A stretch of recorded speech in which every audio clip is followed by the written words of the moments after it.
The evidence changed.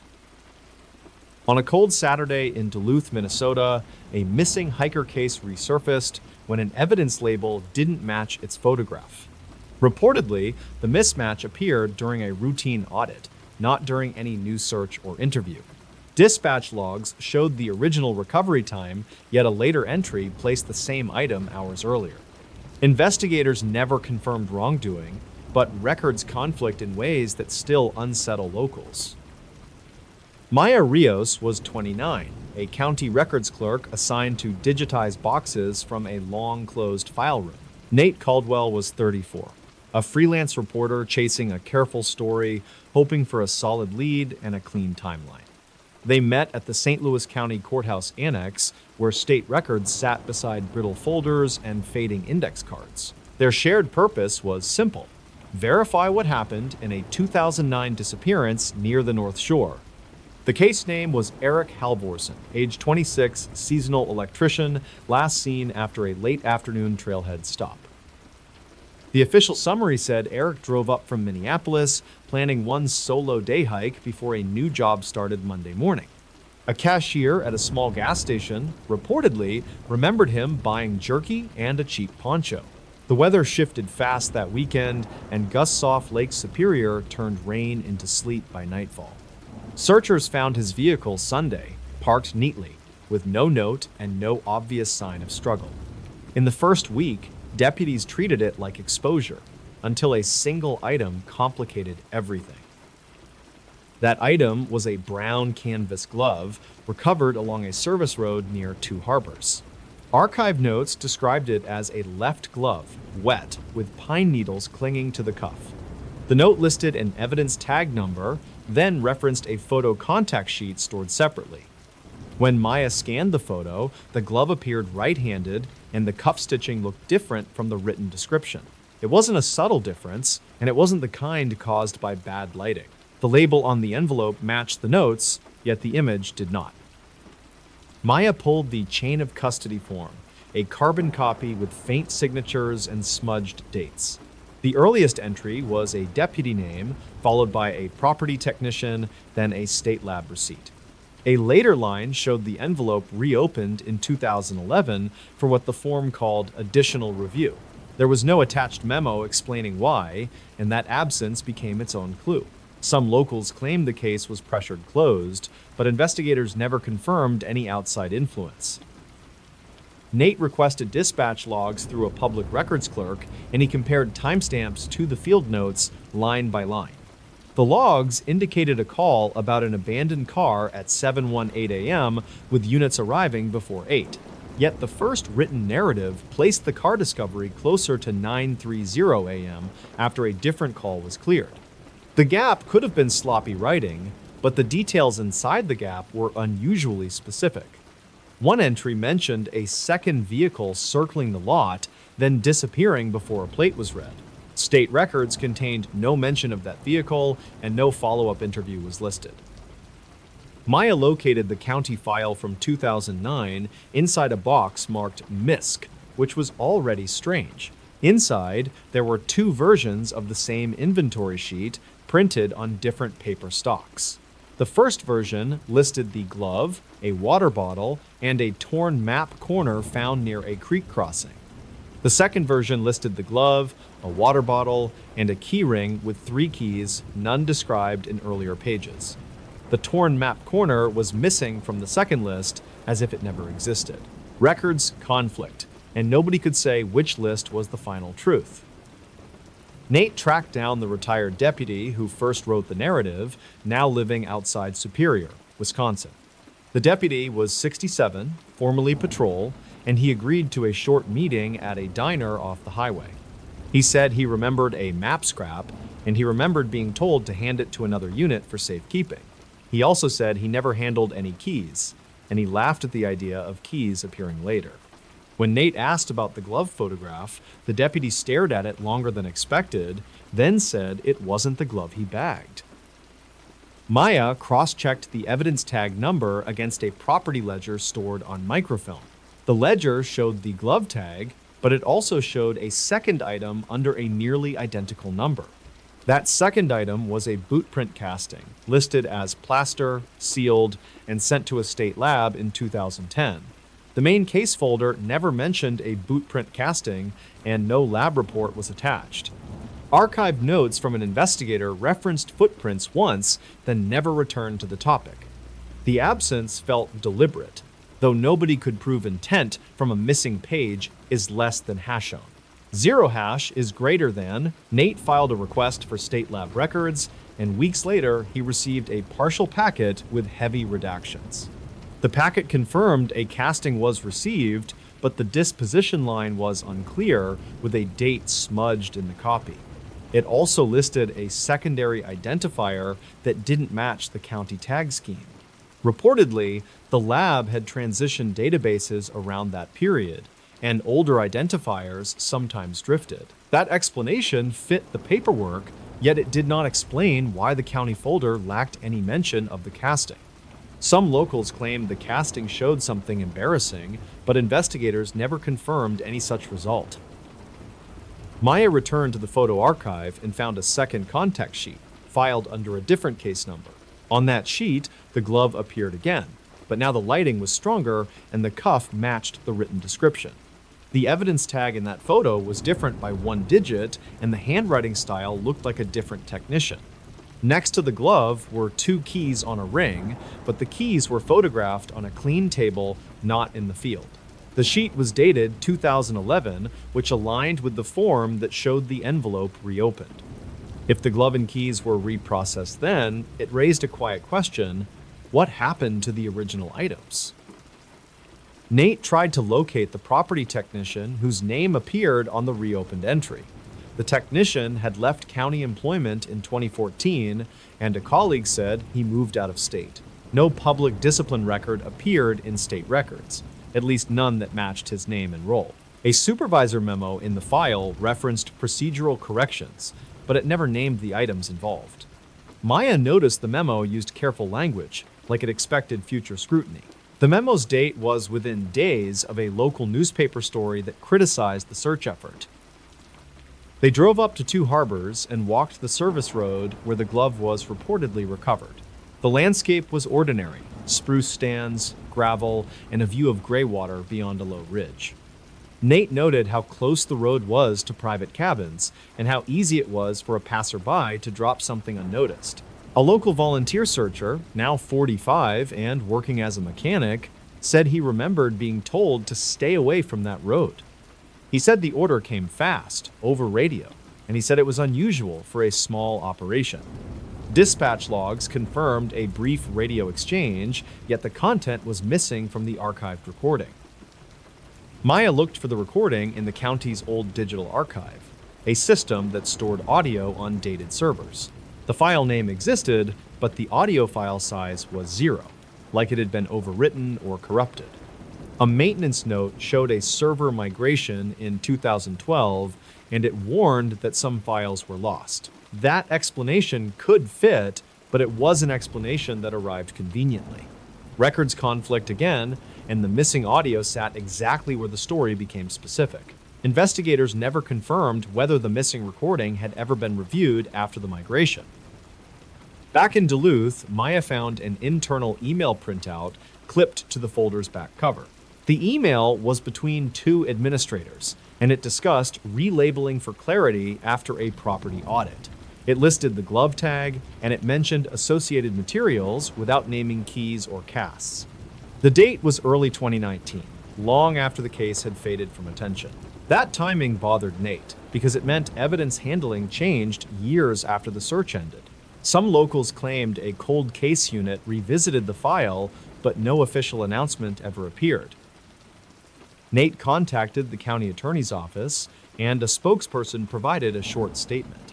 The statement said evidence procedures evolve, and older files sometimes require administrative updates to match modern systems. It did not address the mismatched photograph, and it did not address the missing map scrap. It also did not answer why an evidence item appeared to change handedness between images. The spokesperson suggested Nate submit written questions, and Nate did, then received no further response. The silence was not proof, but it shaped the atmosphere around the file. Maya reviewed the investigator narratives again, this time focusing on small inconsistencies rather than big claims. One narrative said Eric wore new boots, while a later narrative described worn soles with uneven tread. A witness at a roadside bar said he saw Eric with another man, but the description was vague and the date uncertain. Another witness said Eric was alone, yet admitted he had been drinking and could not swear to faces. Archive notes indicated the bar lead was dropped due to credibility concerns. Still, the notes did not explain why the boot detail changed across reports. Nate found a local blog post from 2011 that alleged Eric had argued with someone over money. The post quoted no sources, yet it named a first name that appeared once in an interview list. The interview list showed the person declined to speak, and the file contained no follow-up. Maya checked voter rolls and found several matches, but no clear link to Eric's known contacts. Reportedly, investigators sometimes avoid pursuing rumors that explode without evidence. Yet the file also showed they pursued far weaker tips, including a psychic call that was dismissed in one line. The inconsistency was less about drama and more about selective attention. In the evidence box, Maya discovered a small sealed bag labeled fiber sample with no description of origin. The bag had a state lab sticker dated 2010, and it referenced a case identifier not used in county forms. Nate compared the sticker to the lab packet he received, and the typography matched. If the fiber sample belonged to Eric's case, it should have appeared in the inventory sheets. It did not appear on either version, and there was no note explaining it. Investigators never confirmed whether the fiber sample was tied to the glove, the vehicle, or something else entirely. They requested permission to view the original evidence envelope, and a property officer supervised in a small room. The envelope's seal was intact, but it had 2 seal marks, like it was resealed at least once. The officer said that can happen during authorized review, and he pointed to the chain of custody entry from 2011. Inside was a glove, and it matched the later photograph rather than the earlier one. Nate noticed the fabric smelled faintly of detergent, which could mean nothing or could mean it had been stored differently. Maya asked about the missing map scrap, and the officer said it was not listed in current holdings. Records conflict, and the room felt colder despite the humming heater. Maya asked if the department retained disposal records for removed items, and the officer produced a binder with thick tabs. The binder showed no disposal entry for a map scrap and no disposal entry for a boot print casting. The officer said older records sometimes lived in a different archive. Then he suggested the items might have been transferred. Nate asked where, and the officer said he would need to check with a supervisor. That answer was reasonable, yet it never became a concrete date, place, or signature. Some locals claimed evidence was quietly destroyed, but investigators never confirmed any disposal in writing. Nate and Maya met a former volunteer coordinator, age 52, now working in emergency management in St. Paul. She said she remembered a boot track discussion, and she remembered a photo of a tread pattern taped to a command board. She said the photo disappeared after a meeting with a state investigator, and she never asked why. Dispatch logs showed a state unit arrived that afternoon, and the timing matched her memory. However, the official narrative did not mention any command board photo. Archive notes from that day contained a gap of 2 pages, as if removed before filing. The coordinator said she would testify to what she saw, but she admitted she never kept her own copy. Maya reviewed the audit that supposedly triggered the relabeling, and she noticed one line item repeated. The repeated item was the glove tag, but it was listed with 2 different storage locations. One location was an evidence locker, and the other was a training property cabinet used for demonstrations. The audit did not explain why, and it did not explain which location was correct. Nate asked a training supervisor about the cabinet, and the supervisor said he had never used a glove from an active case. Still, the audit line existed in black ink, and it looked like a data entry rather than a rumor. Investigators never confirmed whether the glove had ever been removed for training, even temporarily. Nate searched archive notes again and found a handwritten line that Maya had missed earlier. It said, "Swap photo to match," followed by initials that did not match any named technician. The line was tucked near a stapled receipt, and it looked like an afterthought rather than a directive. Maya compared the handwriting to other notes, and it resembled an administrator who signed memos.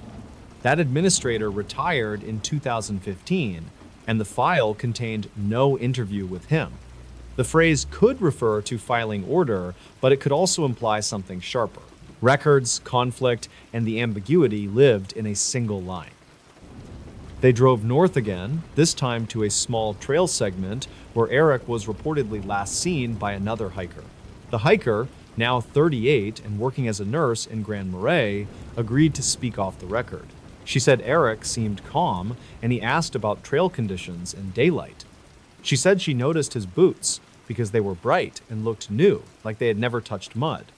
That matched the earliest narrative, and it clashed with the later description of worn soles. Nate asked if she could be mistaken, and she said she could, but she said the brightness stuck with her. Investigators never confirmed her sighting with any photo proof, and her original statement was not in the file. Maya requested the original witness statements through a separate archive, and she received a response marked incomplete. The response said certain documents were exempt due to privacy, yet it did not cite a specific statute. She appealed, and the appeal produced a thin packet with names blacked out. In that packet, the nurse's statement appeared, but the date line was blank, like it had been copied from the draft. The statement described new boots, and it described a green jacket, neither of which appeared in later summaries. Nate compared that to a property photo of a jacket, and the jacket photographed was blue, not green. The file held two colors for the same garment, and no correction note explained the shift. In late 2019, a small local paper ran a brief item about updated cold case procedures in northern Minnesota. The story mentioned digitization audits, and it mentioned reconciling legacy evidence tags. It did not name Eric Halvorsen, but it described exactly the kind of administrative work Maya was doing. That timing matched the email printout in the folder, and it suggested a broader effort across counties. It still did not explain why Eric's glove seemed to change between photographs. Some locals claimed the glove was never Eric's, and it was introduced to steer the search toward the wrong area. Investigators never confirmed any intentional misdirection, and no suspect was ever named publicly. Nate tried to reconstruct a single, clean evidence timeline, and every attempt produced a different ending. If the map scrap existed, then the creek crossing mattered, and the service road glove looked planted or unrelated. If the keys existed, then Eric might have met someone with access to a cabin or a vehicle. If the boot casting existed, then there was at least one track worth preserving, and its absence from the main file mattered. Every branch depended on paperwork that disagreed with itself. The evidence changed, at least on paper, and the paper was all that remained after years of weather and distance. Maya sealed the folder for the night and logged the box location exactly as procedure required. Nate left Duluth with copies of the public pages, and he noted which pages he never received. Neither of them claimed to know what happened to Eric, and neither of them could prove a deliberate swap. What they could show was simpler: state records, archive notes, and dispatch logs, refusing to align in ordinary ways. Some locals claimed the truth was buried by bureaucracy, while others said the confusion was just human error. The file stayed open on paper, but the evidence did not stay the same. Appalachia knows this. In late October, dispatch logs from eastern Kentucky captured a calm voice reporting a truck parked too long near a trailhead. Caleb Morris was 29, a contract surveyor sent to map drainage issues outside Harlan County, Kentucky, before winter maintenance began. He drove in from Pikeville with a company tablet, a handheld GPS, and printed plats from state records. His goal was simple: confirm culvert locations and flag erosion before the county budget meeting in 2019.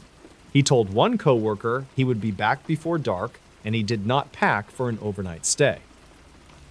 Lena Hart was 33, a county clerk assistant in Harlan who handled archived notes and old right-of-way files for road projects.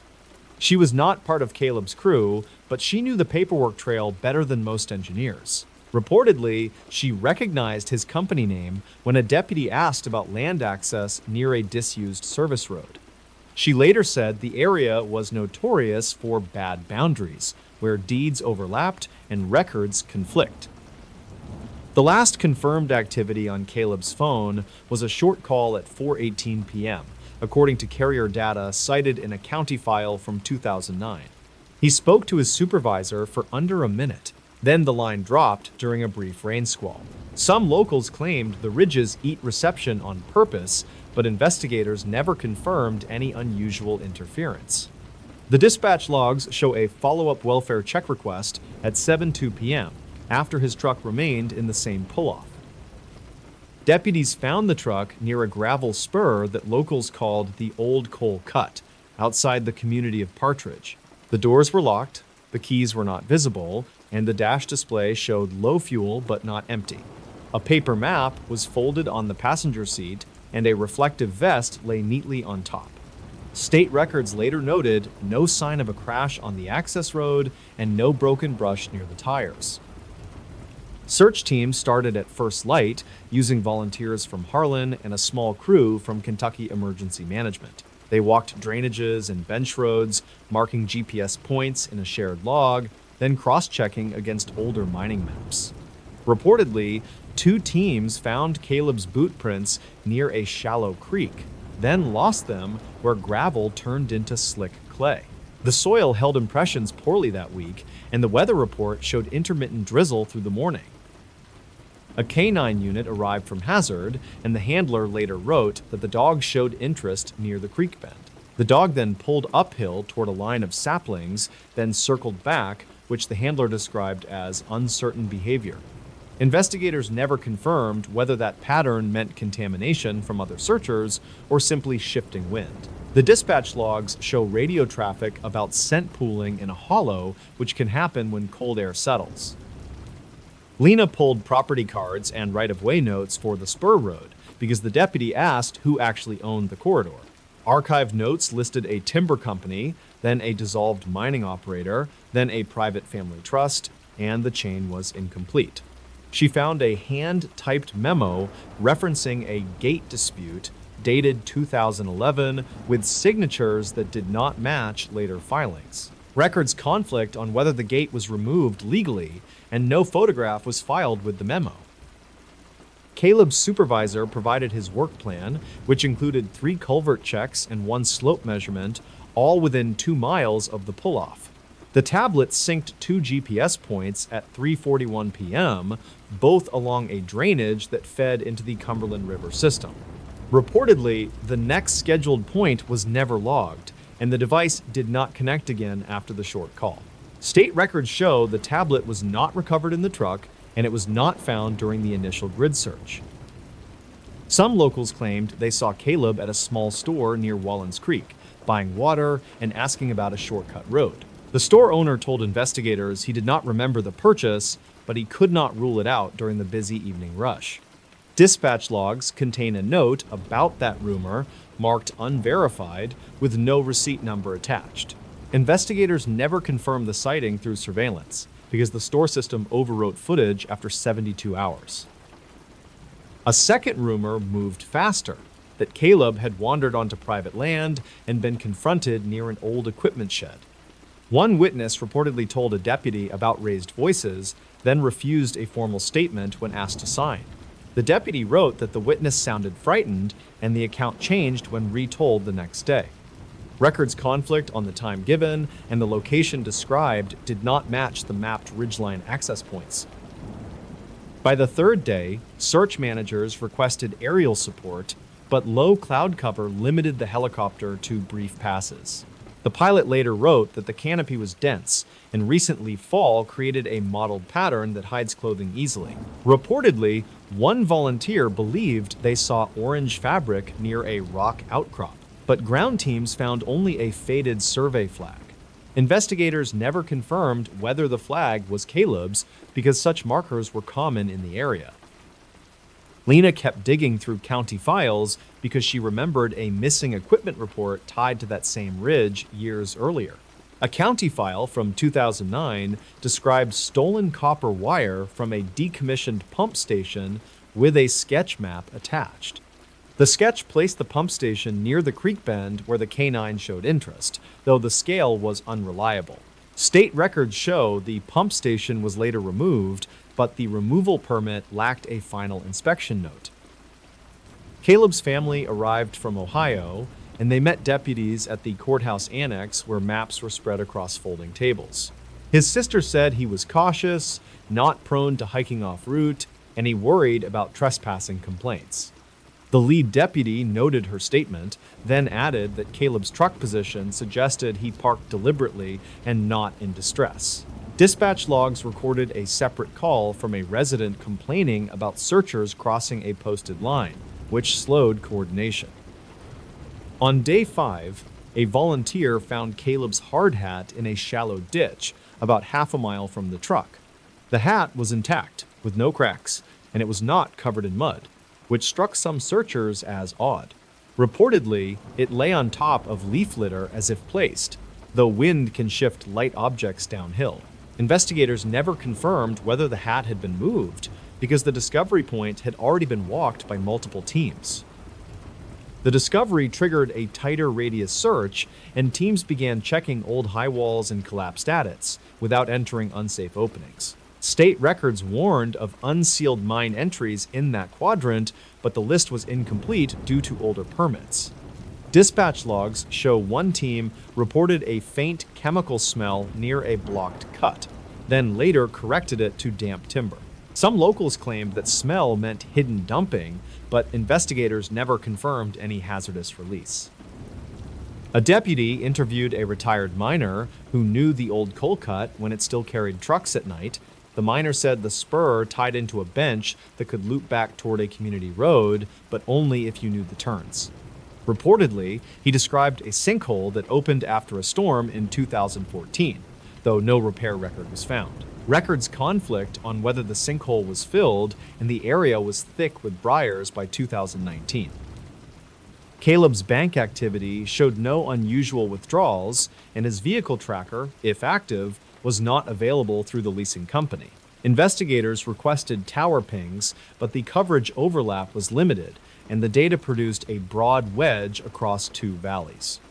Dispatch logs mention a brief signal at 5:09 p.m., but analysts cautioned it could be a delayed packet rather than movement. Investigators never confirmed a direction of travel because the margin of error was larger than the search grid cells.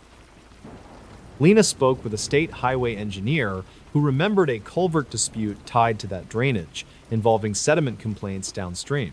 The engineer provided archived notes that mentioned an unmarked diversion channel built during a prior mining reclamation effort. Reportedly, the channel could mislead someone following water sounds, especially in fog when visibility drops. State records show the reclamation contractor changed hands, and the final grading report was never filed in the county packet. On the 7th night, a storm system brought colder air, and searchers paused in the most hazardous sections. Dispatch logs recorded a call about lights moving on the ridge, then a follow-up note saying it was likely a vehicle on a distant road. Some locals claimed it was someone checking the search pattern, but investigators never confirmed any suspicious vehicle. The deputy's note ended with a reminder that several overlooks reflect headlights oddly during rain. Weeks later, a hunter reported finding a torn reflective strip snagged on barbed wire near a boundary fence. The strip matched the type used on survey vests, but it was a common model sold at local hardware stores. State records show the item was logged, bagged, and sent for testing, though results were inconclusive due to contamination. Records conflict on whether the strip was weathered for months or only days because the fibers held grit and plant material. The case turned quieter, shifting from active search to periodic checks when tips came in. Lena kept a folder at her desk, adding copies of dispatch logs, state records, and archived notes that drifted into her office. Reportedly, she noticed how often the same ridge appeared in unrelated complaints, from trespass calls to equipment theft reports. Investigators never confirmed a direct link, but the pattern bothered several deputies who worked the area regularly. In 2020, a new sheriff reviewed older missing person cases and requested a summary from the prior lead deputy. The summary emphasized geography, poor coverage, and the lack of a clear motive for foul play without ruling anything out. Dispatch logs included a line about a locked truck and a missing tablet, which remained the sharpest unresolved detail. Records conflict on whether Caleb would ever leave equipment behind, because coworkers described him as strict, while friends described him as casual. A private search group later filed an open records request for the GPS points, and the county released a redacted map.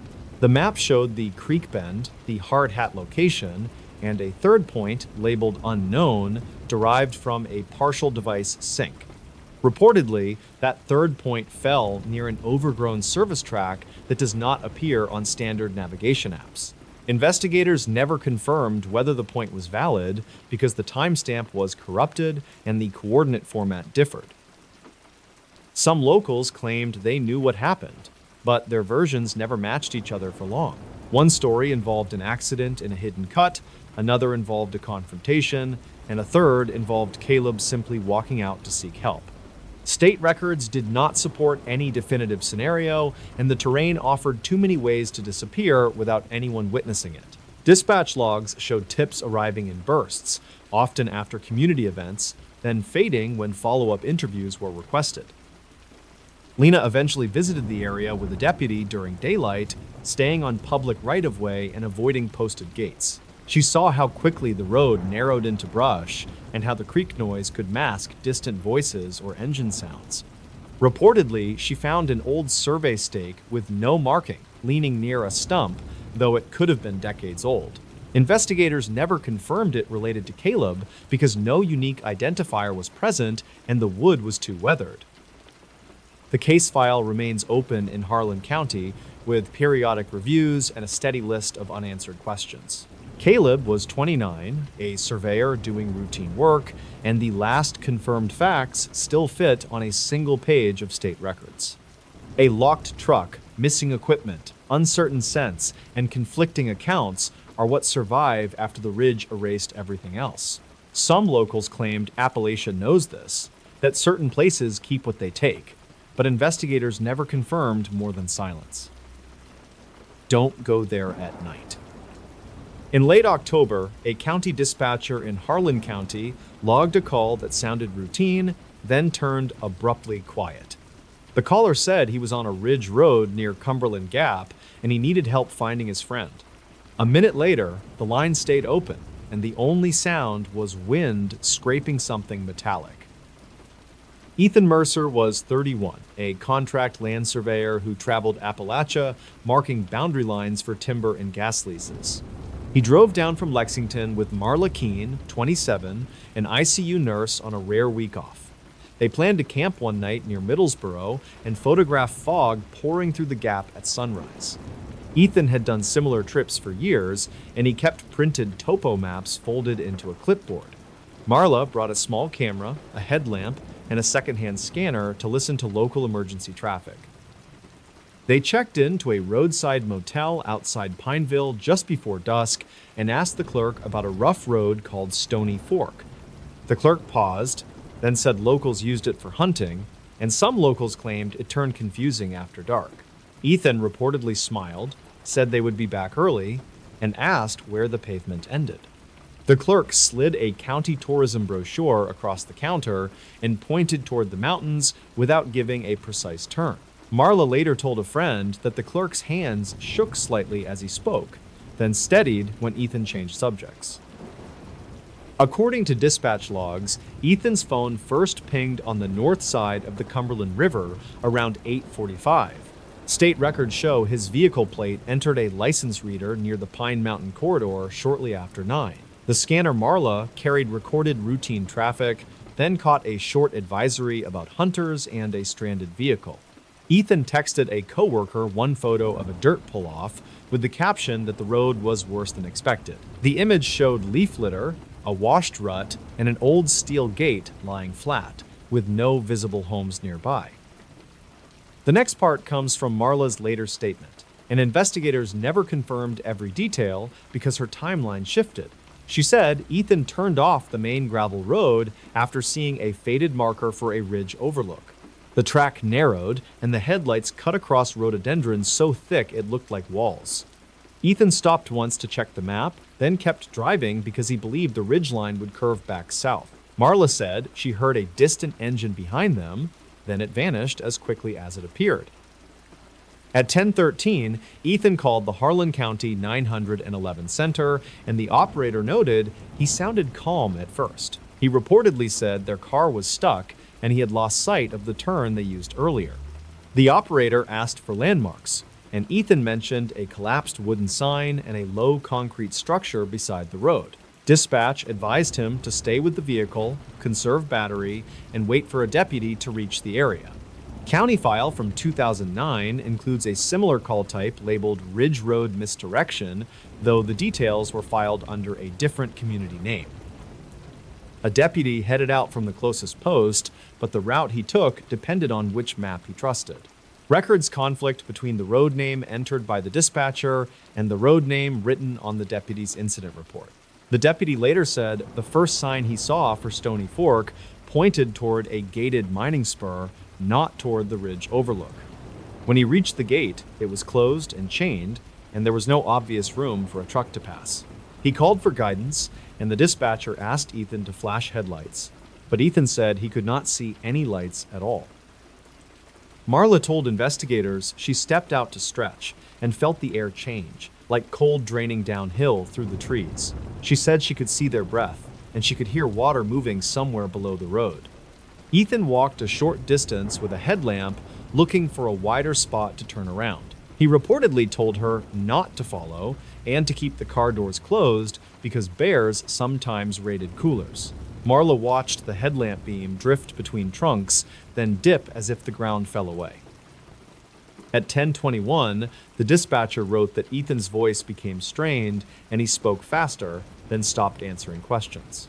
The open line recorded a scraping sound and then a brief thud that the operator described as a door slamming. Ethan came back on and said he had found a service road and he thought it led to a tower. The dispatcher told him not to leave the vehicle, and Ethan replied that Marla was scared and he wanted cell service. The operator asked if Marla was still with him, and Ethan said yes, though Marla later denied being beside him at that moment. A second deputy arrived from a different direction, guided by an older printed atlas kept in the patrol car. That deputy found tire tracks on a narrow spur, but the tracks stopped at a muddy berm as if someone backed out. He also found fresh boot prints that did not match his own pattern, and they angled toward the timberline. He called it in, and the dispatch logs note a request for a search team, then a pause because no one could agree on the correct access road. Archived notes from a volunteer fire captain described the ridge network as a patchwork of private lanes, old mining grades, and unmaintained right-of-ways. The first searchers reached the general area close to midnight, and they started with the last confirmed phone ping. They moved slowly because the slope was steep, and the trees blocked radio traffic, and they had no clear bearing. A K9 unit reportedly alerted near a shallow ditch, then circled back toward the road in tight loops. The handler said the dogs seemed to want to track downhill, but wind kept shifting, and the scent line broke repeatedly. Some locals claimed that dogs often acted strange near old mine vents, though investigators never confirmed any open shafts in that specific corridor. Just after 1, a deputy located Ethan's SUV on a narrow turnout beside a concrete culvert. The car sat angled, with the front tires sunk into soft earth and the rear end still on firmer gravel. The keys were not in the ignition, and the headlights were off, and the battery was dead. Inside, the cabin light was set to manual, and it had been left on until it drained. Marla's camera was on the passenger seat, and the memory card was missing, and her phone was not found anywhere in the vehicle. State records show the tow operator arrived at first light and took photos before pulling the vehicle free. Those photos show mud on the driver's side rocker panel and a smear of dark grit on the rear door handle. A deputy wrote that the smear could have been from coal dust, though no active coal haul road was close. The tow operator said the door handle felt tacky, like resin from a pine branch. The report also notes a faint odor described as petroleum, but that detail appears in one document and is absent in another. Search teams fanned out along the ridgeline and down toward the creek, working grids marked with flagging tape. They found Ethan's clipboard 200 yards from the SUV, lying face down near a stump. The paper maps were wet, and the ink had run, and a corner was torn as if caught on briars. Next to it was a disposable lighter, and it was dry, and it showed no soot, suggesting it had not been used. A volunteer wrote in archived notes that the clipboard sat in an unnatural spot as if placed there rather than dropped. By afternoon, the search expanded toward a set of communication towers visible from the highway, though reaching them required crossing multiple property lines. A property manager granted access and led deputies along a maintenance track, and he said no one was scheduled on the towers that night. He pointed out tire ruts that looked recent, but he said hunters often drove up there despite posted warnings. Investigators photographed the ruts, and a state lab later reported the tread pattern was consistent with several common all-terrain models. The manager also mentioned hearing an engine around midnight, though he could not say where it came from. Marla reappeared on her own, and the timing of that return is one of the details that never settled. Dispatch logs show a call from a payphone outside a diner in Hazard at 7:18 the next morning. The caller identified herself as Marla, and she said she needed medical help, and she did not know how she got there. A patrol unit found her sitting by a vending machine, shivering, with dried mud on her calves and a scrape along her left forearm. She reportedly kept asking if Ethan had made it back to the car, and she seemed genuinely surprised when deputies said the car was already located. At the hospital, Marla gave a statement in fragments, and state records show she asked for breaks every few minutes. She said Ethan left with the headlamp, and she stayed in the vehicle, and she listened to the scanner crackle. She said she heard footsteps outside, then a brief tapping on the rear window, then nothing. She claimed she dozed, woke, and found the driver door open with the interior light on and Ethan gone. When she tried calling him, she said her phone displayed no service, and then the screen went black like the battery failed instantly. Marla said she started walking down the road, aiming for any signal, and she used the headlamp that Ethan had left behind. That detail conflicted with the search inventory, because the headlamp was later found in the SUV's center console.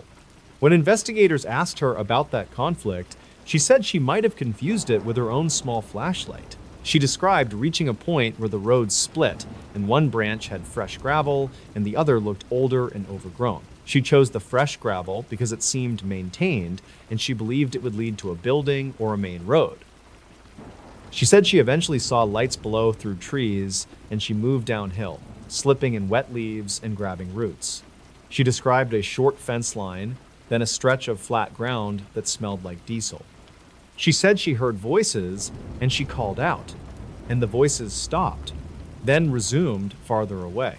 She reportedly followed that sound until she reached a paved road, and then she walked until she found the diner.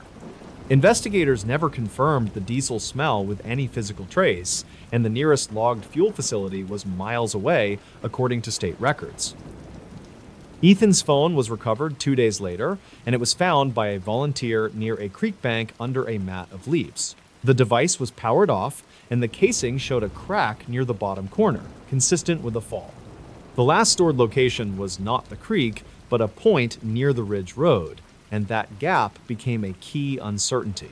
A technician pulled partial data and found one outgoing call to 911 and several attempted calls to Marla, and then nothing after 10:25. Reportedly, there was one unsent text draft that read only 3 words, then a blank space.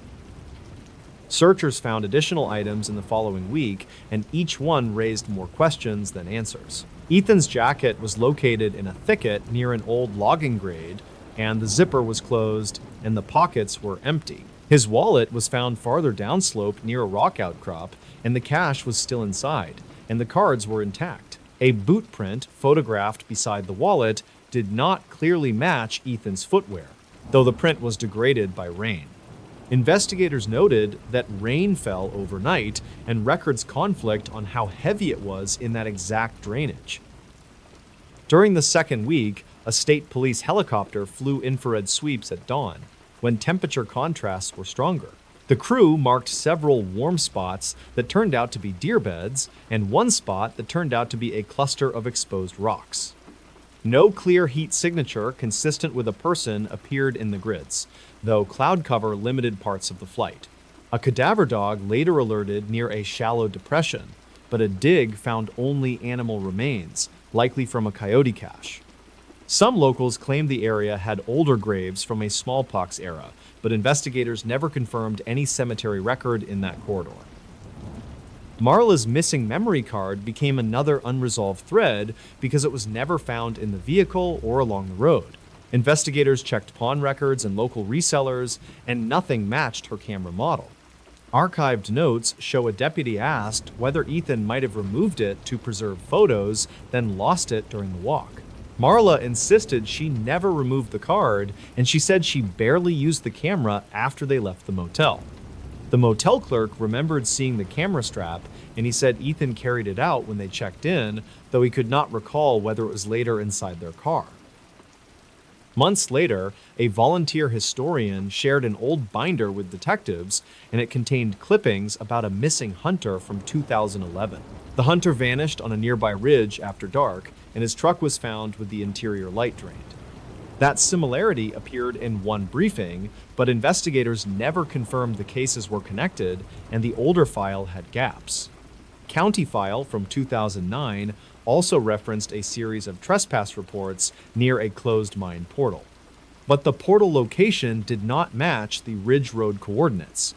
Records conflict on whether those portals were sealed before 2014 because a contractor report lists one date and a county memo lists another. The detective leading the review wrote that the region's paperwork was fragmented, with multiple agencies keeping separate logs.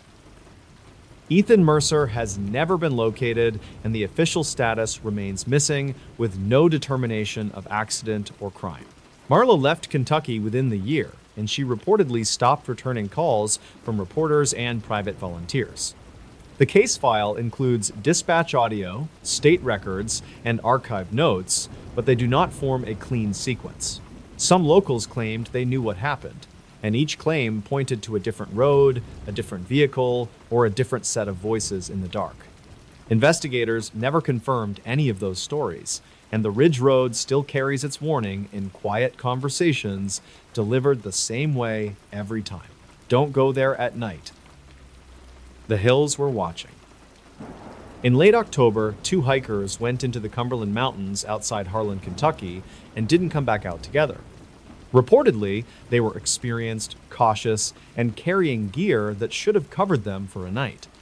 Dispatch logs later showed 2 different times for the same call, and nobody could explain why. By the time search crews reached their last known spot, the trail looked normal, almost too normal.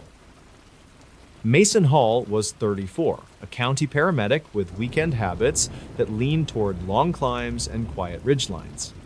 Aaron Caldwell was 29, a freelance photographer who chased fall color for magazines and small tourism boards. Their stated goal was simple: hike to an old fire tower site and shoot sunrise fog over the valleys. They drove in from Middlesboro, Kentucky before daylight on a Friday in 2019. State records later confirmed their vehicle entered a managed forest lot near the Putney area, then never moved again.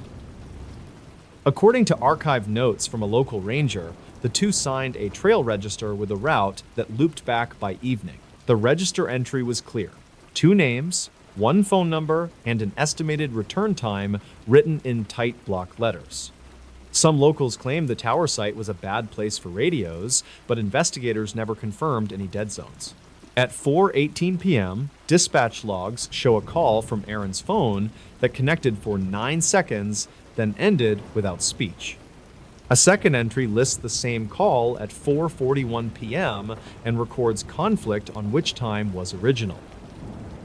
A county deputy met Mason's sister at the lot around 9:30 p.m.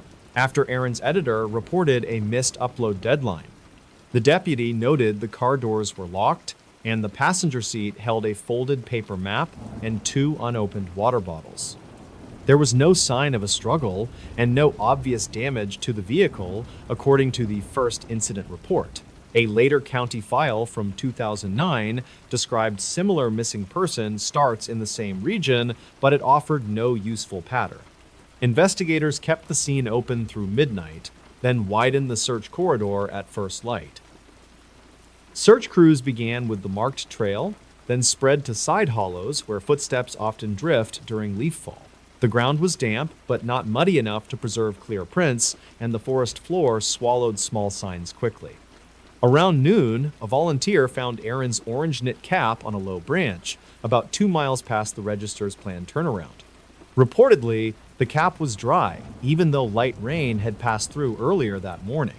The item location didn't fit the expected loop, and it pushed teams toward a steeper drainage leading north. By mid-afternoon, a dog team pulled toward a narrow cut where an old logging road faded into brush. A supervisor wrote that the dogs hesitated near a bend, then surged downhill as if scent suddenly pooled. Near that bend, they found Mason's compact flashlight on the ground, still clipped to a belt loop. The flashlight lens was intact, and it wasn't switched on, which didn't match a late-day hike.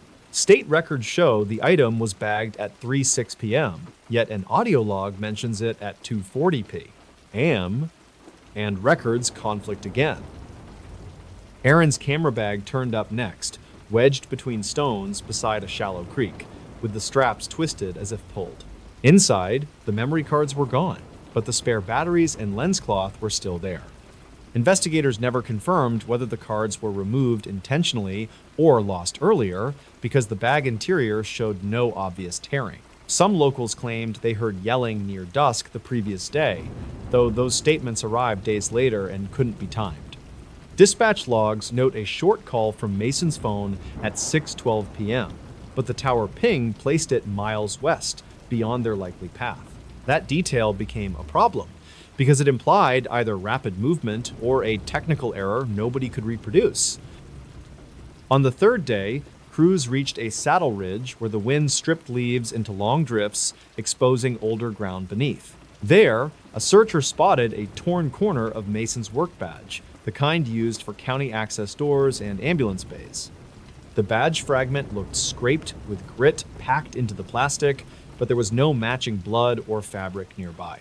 A supervisor's archived notes mention a faint smell of fuel in that area, though investigators never confirmed any spill or canister. The nearest road was over a mile away, and no vehicles were reported on it during that window. Late that afternoon, a helicopter crew saw a reflective flash in a narrow, hollow, and guided ground teams to it. The flash came from Aaron's phone, face down in leaves, with a cracked screen and no service. Reportedly, the phone battery was at 62%, which raised questions about why it wasn't used more. A tech later found the phone's last outgoing attempt was the 9-second call already listed in dispatch logs.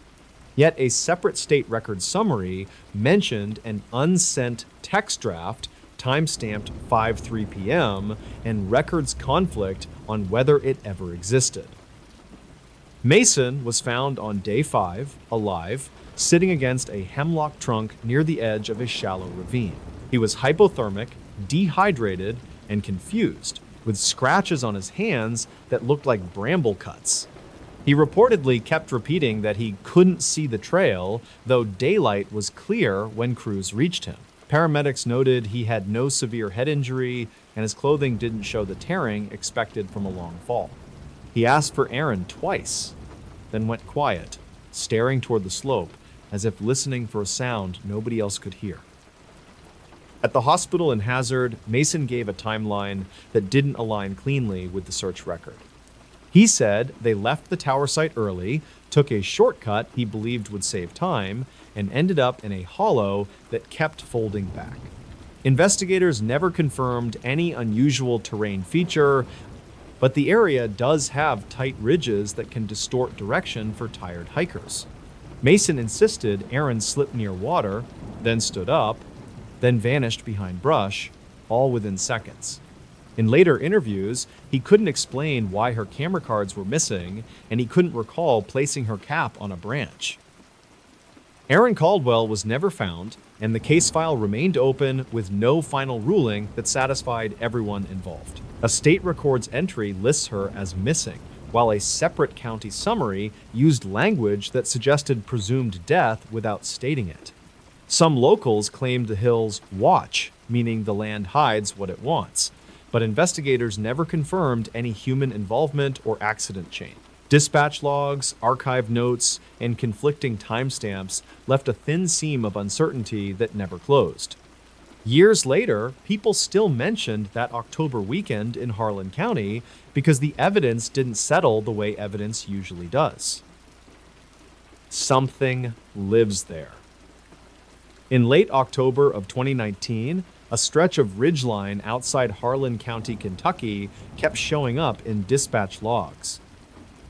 The calls didn't describe one event. They described a pattern that didn't settle into a single explanation. Deputies recorded livestock break-ins, then hikers reporting lights under tree cover after midnight. State records show 3 separate welfare checks tied to the same hollow near Loyal. Reportedly, each caller described a smell like wet iron and a low thudding that moved uphill. Investigators never confirmed a source, and the notes kept repeating the same phrase about something living there. Mara Klein was 32, an EMT based in Harlan, and she knew the cadence of panic on a line. She wasn't chasing stories, she was tracking why patients kept arriving with the same kind of injuries. In a county file from 2009, archived notes mention unexplained lacerations after a fall near an abandoned strip road. The file lists no animal contact and records conflict on whether the victims were alone. Mara's supervisor told her to stop asking, but she kept a personal log of dates and locations. By early November, she had marked 8 calls within the same narrow basin. Eli Paget was 41, a wildlife biologist contracted in eastern Kentucky, and his work mostly involved black bear reports. He had training in scat analysis and trail cameras, and he didn't accept vague causes without field signs. Mara reached him through a friend at the clinic, and she shared timestamps from dispatch logs and intake notes. Eli noticed clusters around cold snaps, when wind can carry sound farther through leafless hardwoods. He also noticed that the injuries didn't match typical falls because they were parallel and evenly spaced. Some locals claimed it was feral hogs pushed into the mountains, but there were no rooted patches nearby. Eli said he'd walk the area once, then write a short memo for state records. The third person was Quinn Redd, 27, a graduate student from Knoxville who studied rural infrastructure and decline.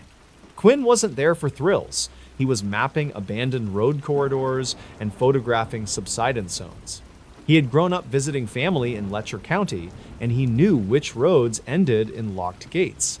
Mara contacted him because he had a recent county map and a GPS receiver that logged clean tracks. Quinn agreed to join for one day with the goal of locating the old strip road on state records. He also wanted to confirm which structures were still standing, since archived notes mentioned a collapsing pump house. The plan was to hike in after sunrise and be out before dark. They met near a convenience store in Harlan, then drove south on smaller roads that narrowed into shaded cuts. The hollow they chose sat between Loyal and the Cumberland River Valley, where ridges fold tightly and signals drop. Quinn logged the starting point as a public pull-off, then shut his phone down to preserve battery. Eli carried 2 trail cameras and a compact audio recorder, and he kept the lenses capped in dust. Mara packed a trauma kit and a radio, because dispatch coverage was thin and help could be distant. They weren't looking for proof of anything, they were looking for a mechanism that fit the reports. By 9:30, they were on foot under bare sycamores and hemlocks. The first hour felt ordinary, with old tires in the creek and rusted cans wedged against rocks. Quinn pointed out a bench cut in the slope, likely from a coal road that had been reclaimed by brush. Eli found deer tracks and a single black bear print, but nothing that suggested a large predator had moved through recently. Mara noted the quiet, because even in cold weather, there are usually small birds in the understory. Reportedly, callers described silence before they saw any strange lights, and she wanted to notice if it happened here. The creek smelled tannic and cold, and water ran clear without algae. At a bend, they found a section of chain-link fence half buried and bent inward. Beyond the fence, the grade steepened, and the trees grew thinner where soil had slid away over years. State records describe this area as reclaimed, but the ground still held open scars of shale. Quinn's GPS track showed a straight line for a while, then a sudden veer that matched an old switchback. Eli stopped twice to scan for scat, and he found only small pellets from deer and rabbit.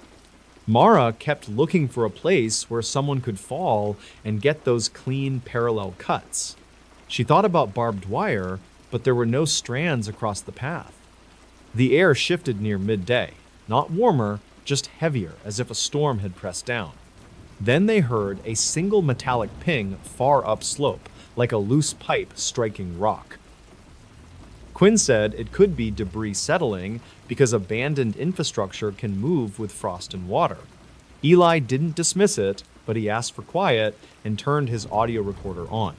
The sound didn't repeat, and the hollow returned to stillness that felt too complete for a working forest. Mara watched Eli's face because he was the one trained to read animal presence. He said there should be squirrels, and he hadn't seen a single one since they passed the fence. Quinn tried to make a joke and stopped halfway through because his voice sounded flat against the trees. They moved again, slower, and stayed within sight of each other. Around 1 o'clock, they reached a flat bench with scattered concrete blocks and rotting timbers. Quinn identified it as a former pump house site, and he matched it to a symbol on his map. Archived notes from county inspectors in 2009 mention a roof collapse here after a storm. Mara found a rusted metal door lying face down with deep grooves scratched into the paint. Eli knelt beside it and ran a gloved finger along the marks, then shook his head. The spacing was consistent, and he said it looked more like tooling than claws. Some locals claimed there were illegal traps in these hollows, but he saw no stakes or cable. Quinn photographed the door, then stepped back when the ground gave a soft hollow sound under his boot. They circled the site and found a shallow depression filled with dead leaves, as if a small sink had formed. Quinn warned them that subsidence can open without notice, and he tapped with a trekking pole. The pole sank through leaves and met resistance a few inches down, like a lid. Eli leaned in and smelled the air rising from the gap, then looked away quickly. Mara asked what it was, and he said it smelled like a stalled engine and damp pennies. She remembered a caller who used the same words in a dispatch summary, and the match made her scribble it down.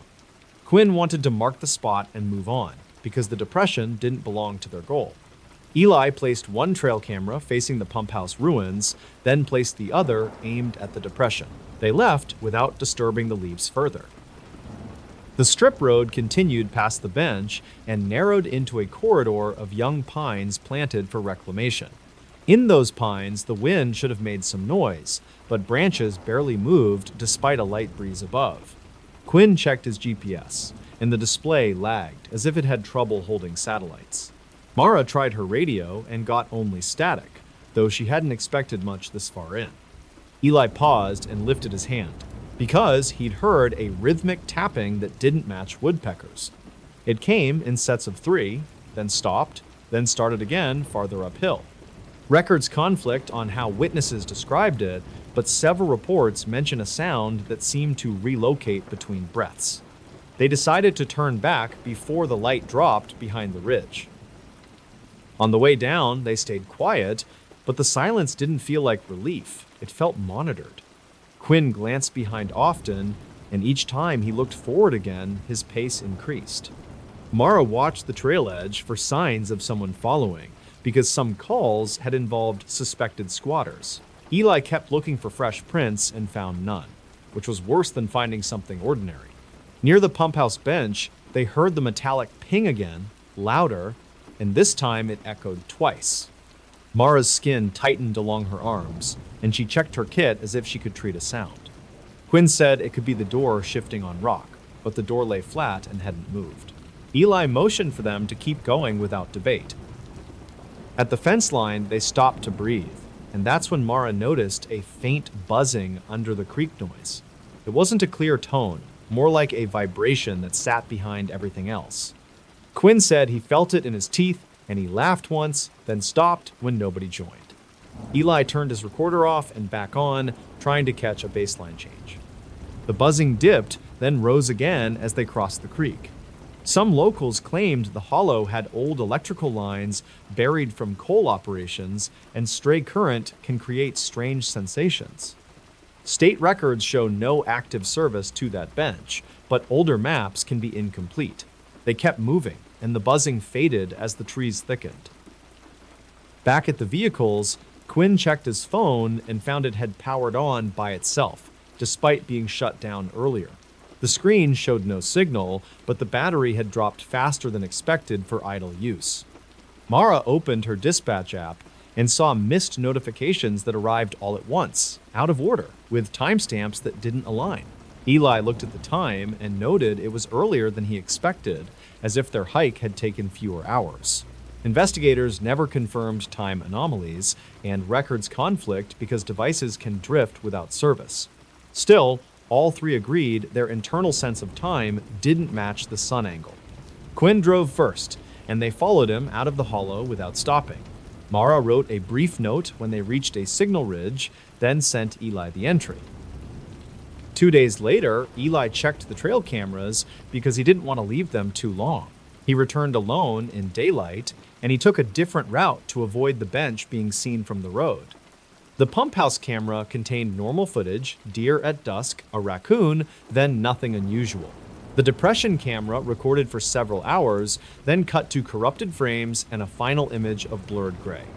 Eli reported that the timestamp jumped forward by several hours, then backward by one, which can happen with low power. He also noted an audio spike, though the camera microphone was poor and hard to trust. Archived notes from other cases mentioned corrupted files in damp hollows, and investigators never confirmed a consistent cause. Eli copied the files and filed a short memo, careful with language and limited to what he could show. He didn't mention anything living there because that would be untestable. Mara kept monitoring dispatch logs, and she noticed the calls didn't stop after their hike. In late November, a hunter from near Loyal called for help after finding his dog limping and bleeding. The dispatch summary described 4 parallel cuts across the animal's flank, evenly spaced and shallow. A deputy wrote that the hunter refused to say where it happened, but he kept repeating that the woods got too quiet. Reportedly, the hunter said he saw a light low to the ground, like a lantern behind brush, moving without sound. Investigators never confirmed a light source, and the deputy closed the call as a minor incident. Mara saw the pattern align again, and she added it to her personal log. She also noticed that each call occurred within 48 hours of a temperature drop. Quinn, meanwhile, reached out to a county office for historical maps, and he received scanned sheets with missing sections. One map marked an access road and a structure label that didn't appear on modern state records. The label was smudged, but Quinn believed it referenced a ventilation shaft tied to older mining. County file from 2009 mentioned a sealed opening, though the location description was vague. Quinn sent the scans to Eli and Mara, and he suggested they had walked near a covered entry. Eli said a sealed shaft can vent gases, and gas can affect perception and electronics in small ways. That explanation fit some details, but it didn't explain the grooves on the metal door. Mara asked if mining equipment could leave marks like that, and Eli said certain teeth patterns can, but the angle would be odd. Records conflict on whether any salvage crews worked that bench, and no contractor names were listed. They agreed not to return without notifying local authorities, though they doubted anyone would respond. In early December, the pattern tightened into a single event that drew more paperwork. A couple from the Cumberland area reported their truck had died near a turnoff, and they waited for a ride that never came. Dispatch logs show they called twice, then stopped responding for 17 minutes, then called again, speaking fast. They said they heard tapping on the roof, then a heavy step in the leaves, then silence that felt like pressure. Some locals claimed the couple was intoxicated, but the report noted clear speech and specific details. A deputy arrived and found the truck running with no sign of a battery issue, though it was cold. State records list the call as unfounded, and the deputy wrote that wind and branches likely explained tapping. Mara read the report and noted the location matched the same hollow corridor. Eli requested the full narrative through proper channels and was denied. By mid-December, Mara's supervisor asked why she kept printing old dispatch summaries. She said she was looking for a safety hazard that could be preventing timely response, which was true enough. The supervisor warned her that rumors can travel faster than ambulances, and they didn't need panic. Eli advised her to keep everything factual because once language turns dramatic, it becomes useless. Quinn suggested a practical step, placing a simple air quality sensor near the bench. Mara knew they didn't have permission, and trespass could complicate everything. Records conflict on land ownership in that area, with parcels split between private holdings and reclaimed tracts. The only safe option was to stop or to document from public edges. Mara chose to stop going in, but she didn't stop logging outcomes. She kept a list of dates, temperatures, and the phrases callers used. The winter passed, and by March, the calls had slowed, which fit a seasonal pattern for hiking and hunting. Then, in May of 2020, a road crew reported a sinkhole forming near a drainage line above the same hollow. State records show a brief inspection and a note about possible subsidence linked to old mine workings. The inspector referenced archived notes without naming a file, and the comment ended without a conclusion. Some locals claimed the hollow had opened and swallowed equipment, but investigators never confirmed that claim. Eli asked for public documentation and received a summary that lacked attachments. Quinn reviewed the summary and said it was written like someone avoided describing the exact feature. Mara noted that after the inspection, dispatch logs went quiet in that corridor for weeks. The absence of calls became its own data point, though it could have been coincidence. In late summer, a fisherman reported seeing a low light moving through trees above the creek at dusk. The report was short, and a deputy wrote that it was likely a headlamp from someone on a ridge trail. The fisherman insisted there was no trail there, and his description placed the light near the pump house bench. Records conflict because local trails shift and unofficial paths exist, and proof would be hard. Eli checked satellite images and saw subtle changes in vegetation, like a disturbed line that could be a corridor. Quinn said those lines can be old utility routes or erosion scars, and neither required a person. Mara read the fisherman's words again and focused on one detail. The light didn't swing like a hand-carried lamp. It moved level, then stopped, then resumed higher, as if climbing without bouncing. Investigators never confirmed whether that was accurate, but it matched earlier reports. When people later asked Mara what she thought lived there, she didn't answer with a creature or a legend. She said the records suggested a place that injured people and made them misread what they sensed. That could mean unstable ground, venting gases, or hidden machinery, or some combination that no one had mapped. Eli kept his conclusions limited to environmental risk because he couldn't support anything else in state records. Quinn continued studying abandoned corridors, and he learned how many hazards remain unmarked in Appalachia. Some locals claimed the hollow guarded itself, but that language didn't show up in official notes. What did show up were repeated phrases, silence, tapping, and the smell of wet iron. Investigators never confirmed a single cause, and the county file from 2009 remained incomplete. The hollow stayed on the map as ordinary terrain, while dispatch logs kept a quieter story in plain text. completely true somehow. On a cold night in western Pennsylvania, a man vanished in a way dispatch logs describe as almost impossible.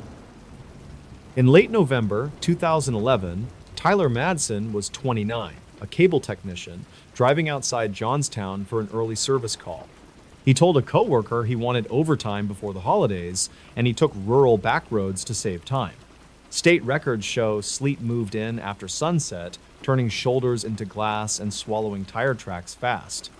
His company truck carried basic tools, a flashlight, and a portable ladder, nothing meant for surviving outdoors. When Tyler missed check-in, the supervisor waited 30 minutes, then called it in as a welfare concern.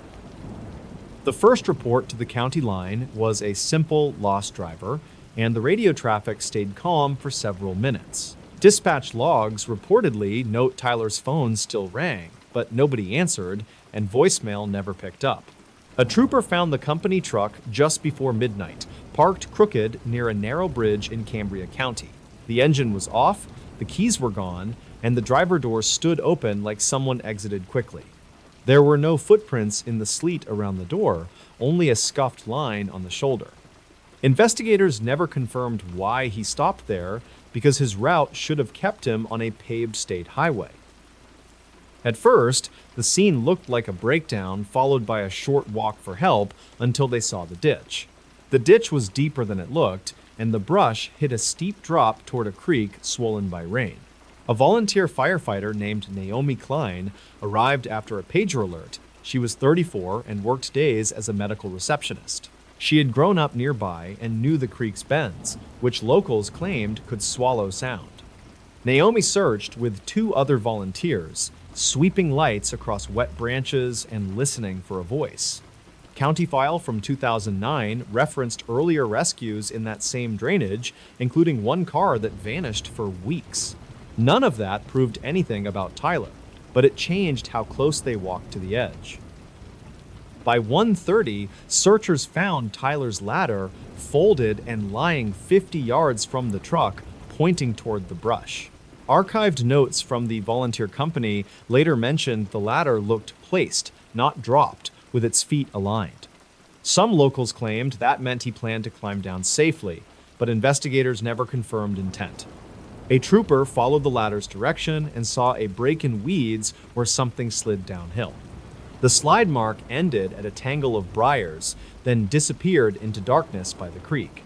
When they shouted Tyler's name, the only response was the creek hitting rocks, louder than expected. They widened the search and found another detail that made the situation feel wrong, even without any supernatural story. Tyler's phone was located on the shoulder near the bridge, screen shattered as if it hit pavement hard. It was still powered, but it showed no outgoing calls after 10:43, which conflicted with the supervisor's timeline. Records conflict on whether the last tower ping was near the bridge or farther west, and the gap stayed unexplained. Naomi later told an interviewer she noticed the phone was damp but not muddy, like it never went downhill. The trooper logged it as evidence and kept the search focused on the creek, because that was the only physical lead. By morning, sleet turned to snow, and every hour erased whatever Tyler might have left behind. A second team arrived at daylight, including a county investigator named Aaron DeWitt, 41, whose job involved coordinating missing persons searches. Aaron reviewed the dispatch logs and ordered a systematic grid because the terrain was dangerous and easy to double count. He also requested a canine unit, but weather delayed it, and the delay matters later. Searchers worked the creek banks with ropes, and one rescuer slipped immediately, confirming how slick the stones were. They found no jacket, no hat, and no tool bag, which was strange for a technician in freezing weather. State records show the temperature hovered just above 28, with wind cutting through the valley. Some locals claimed they heard a shout near dawn, but nobody could tie that claim to a time or a direction. By the second day, the case shifted from stranded driver to possible fatality, even though they had not found a body. The creek was searched with poles and hooks, and a small boat tried one calmer stretch downstream. Investigators never confirmed a drowning, because no clothing surfaced, and the water carried debris that confused everything. Aaron asked for aerial support, but cloud cover stayed low, and the helicopter could not safely fly. Archived notes show one searcher thought he smelled gasoline near the bank, then another insisted it was only decaying leaves. Records conflict on that point, and it fed different theories afterward. Tyler's family arrived from Ohio, standing behind tape, watching strangers comb the brush with quiet faces. On the third night, Naomi went home and could not sleep, because she kept picturing the open truck door. She returned before sunrise and walked the bridge again, staring at the road surface for anything they missed. Under the thin new snow, she noticed a narrow scuff that crossed the lane and ended near the guardrail. It looked like a heel dragged sideways, then lifted, as if someone lost balance and caught themselves. She called Aaron, and he came out, then compared that scuff to the slide mark found earlier. The marks lined up in a way that suggested Tyler stumbled, recovered, then went toward the ditch anyway. Investigators never confirmed that sequence, but it gave them a simple explanation for why he left the truck. That explanation should have ended with a body in the creek, yet the creek refused to provide one. On day 4, the canine unit arrived and immediately showed interest near the bridge, then stopped cold at the guardrail. The handler reportedly said the dog acted confused, circling as if the scent lifted off the ground suddenly. Some locals claimed that meant Tyler got into another vehicle, but there was no camera and no confirmed witness. Aaron pulled state records for traffic stops and accidents nearby, and nothing matched Tyler's description. Dispatch logs show no emergency calls about a hitchhiker, no reports of a man knocking on doors. The only consistent fact was that Tyler left his truck in weather that could kill him quickly is less than hash shown. 0 hash is greater than.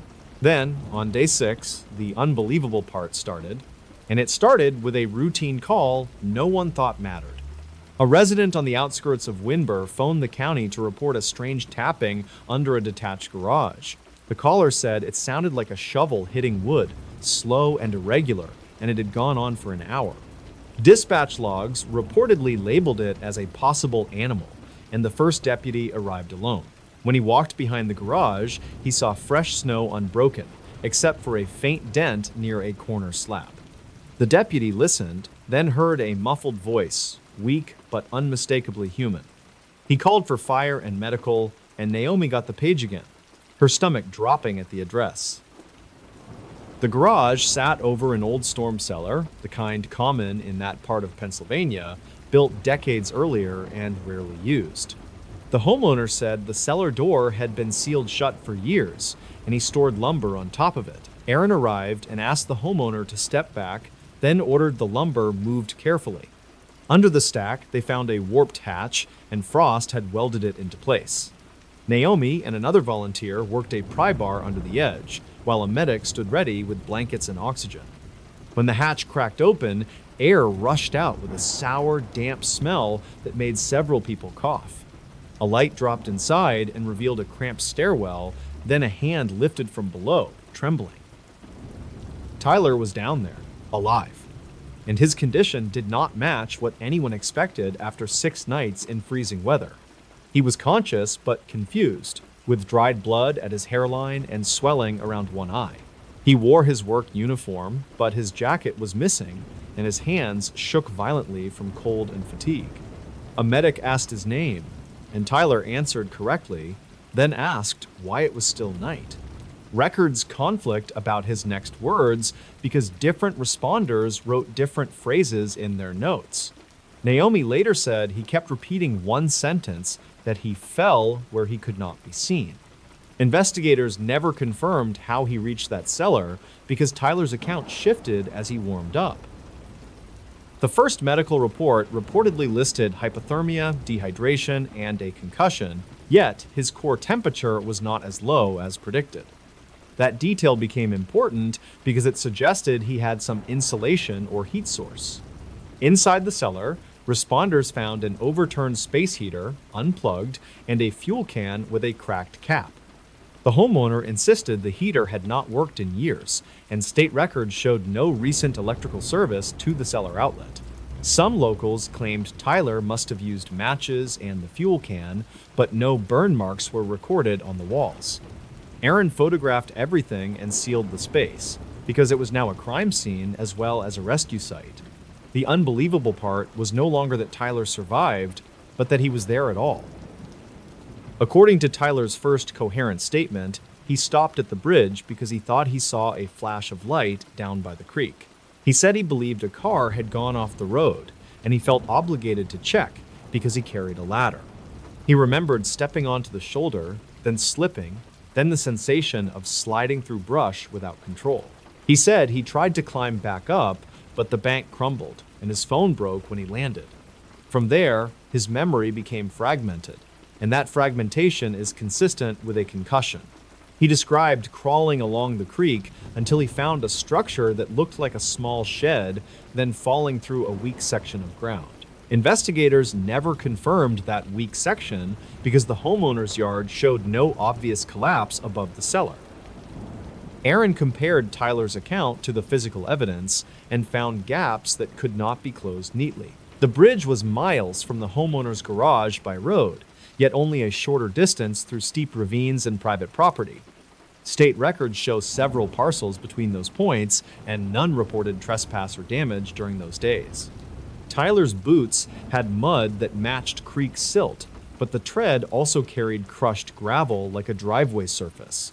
That combination could happen naturally, yet it complicated a simple crawl narrative.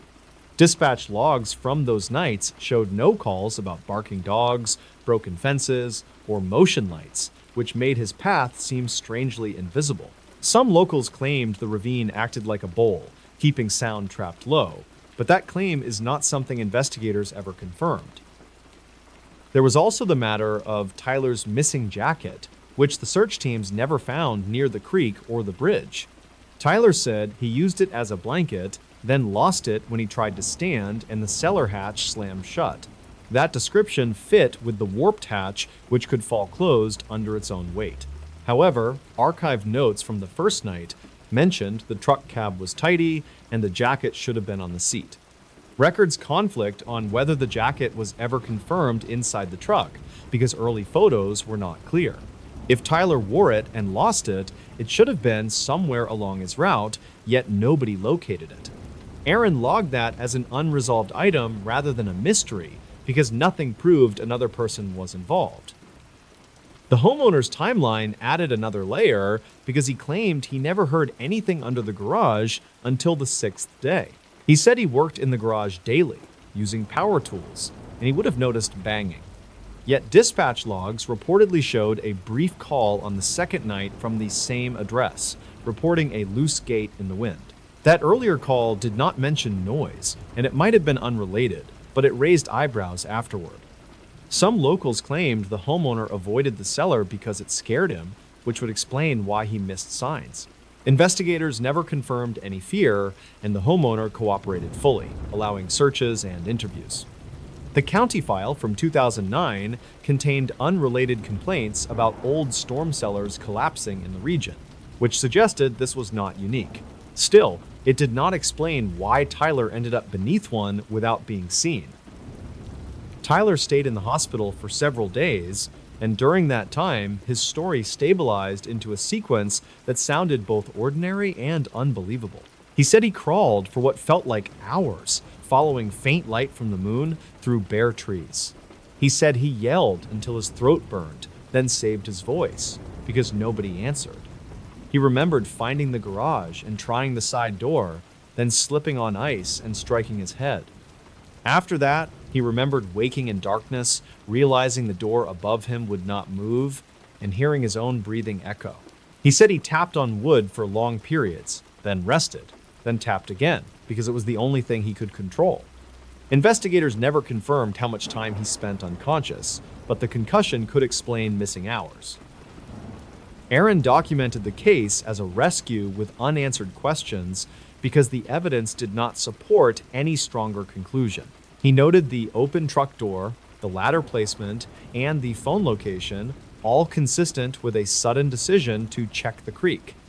He also noted the canine confusion, which could be explained by weather, snow, and time passing rather than anything dramatic.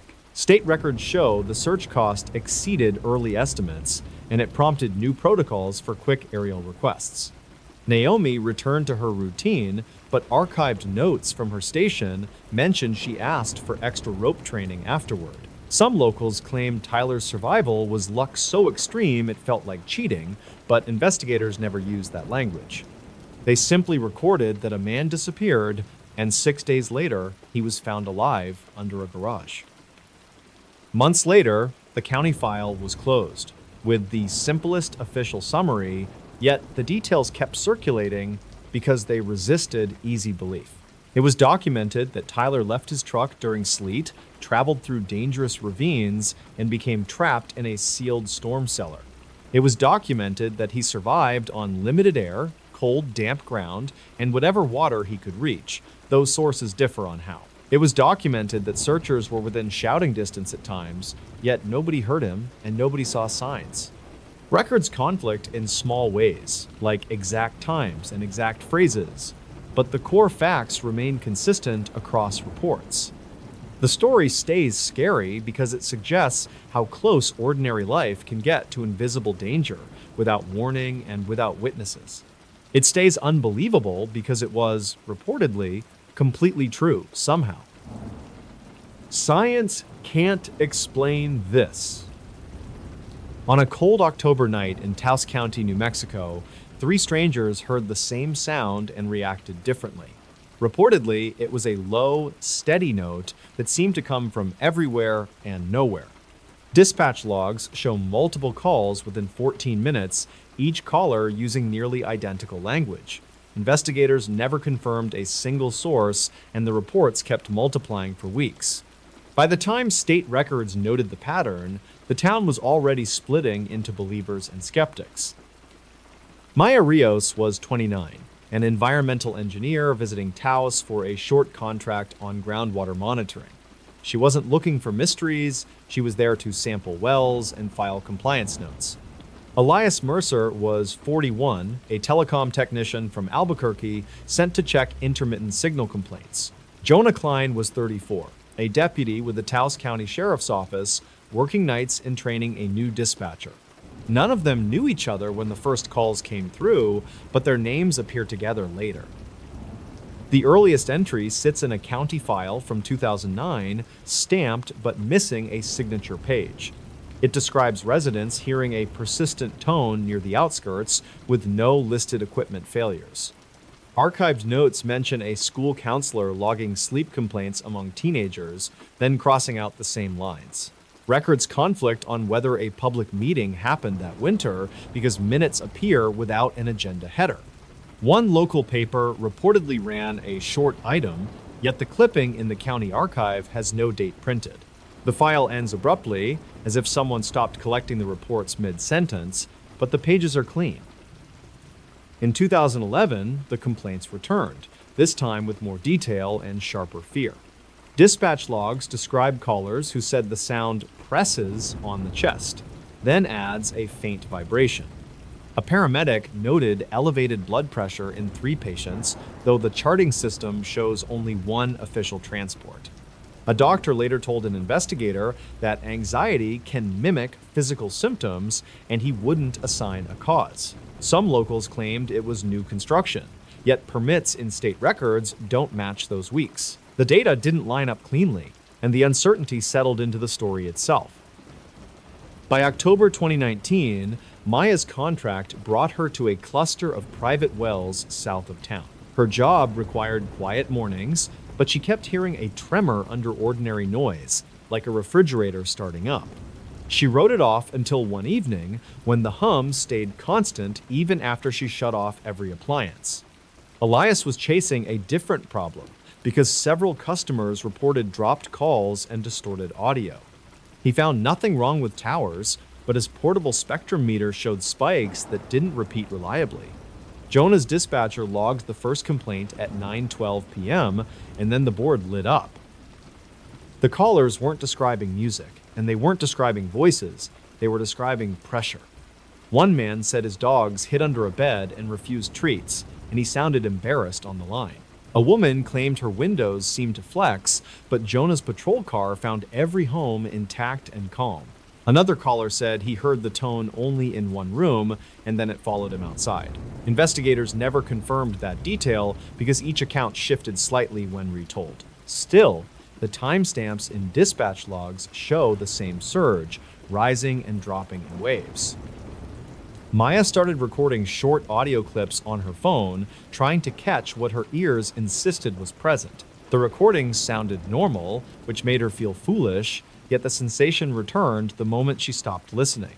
She asked her supervisor about unusual pump activity, and he pointed her to well logs that looked ordinary.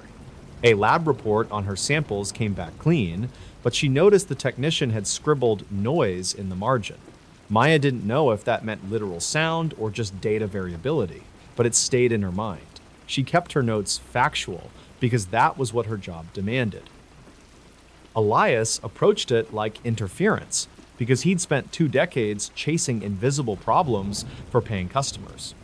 He drove service roads around the valley with a receiver scanning bands, marking locations where the spikes appeared. The pattern didn't match any single transmitter, and it didn't follow roads or power lines. He called a friend at a university lab in Albuquerque, and they discussed infrasound and harmonics carefully. The friend said the readings were too inconsistent for a stable source, yet too regular to ignore entirely. Elias wrote up a short report, then filed it with his company and the county office. Jonah's role was narrower because he wasn't tasked with solving, only responding and documenting. He walked into one house where a retired couple sat fully dressed on their sofa, waiting for the sound to stop. The husband asked Jonah if the government was testing something, and Jonah answered only that he didn't know. A neighbor across the street claimed it was all in people's heads, but her voice shook while saying it. Jonah's body camera captured none of the hum, though it captured the silences between statements. Later, Jonah wrote that the fear was real, even if the cause remained unclear. 2 nights later, the calls shifted from annoyance to panic, and a new detail appeared repeatedly. Several callers said the hum stopped when they drove north toward the mesa, then returned as soon as they descended. One caller insisted the tone moved like a spotlight, sweeping across yards and then leaving. Investigators never confirmed movement because the reports came from tired people watching clocks in dark rooms. Still, Jonah compared map pins and saw clusters that didn't align with population density.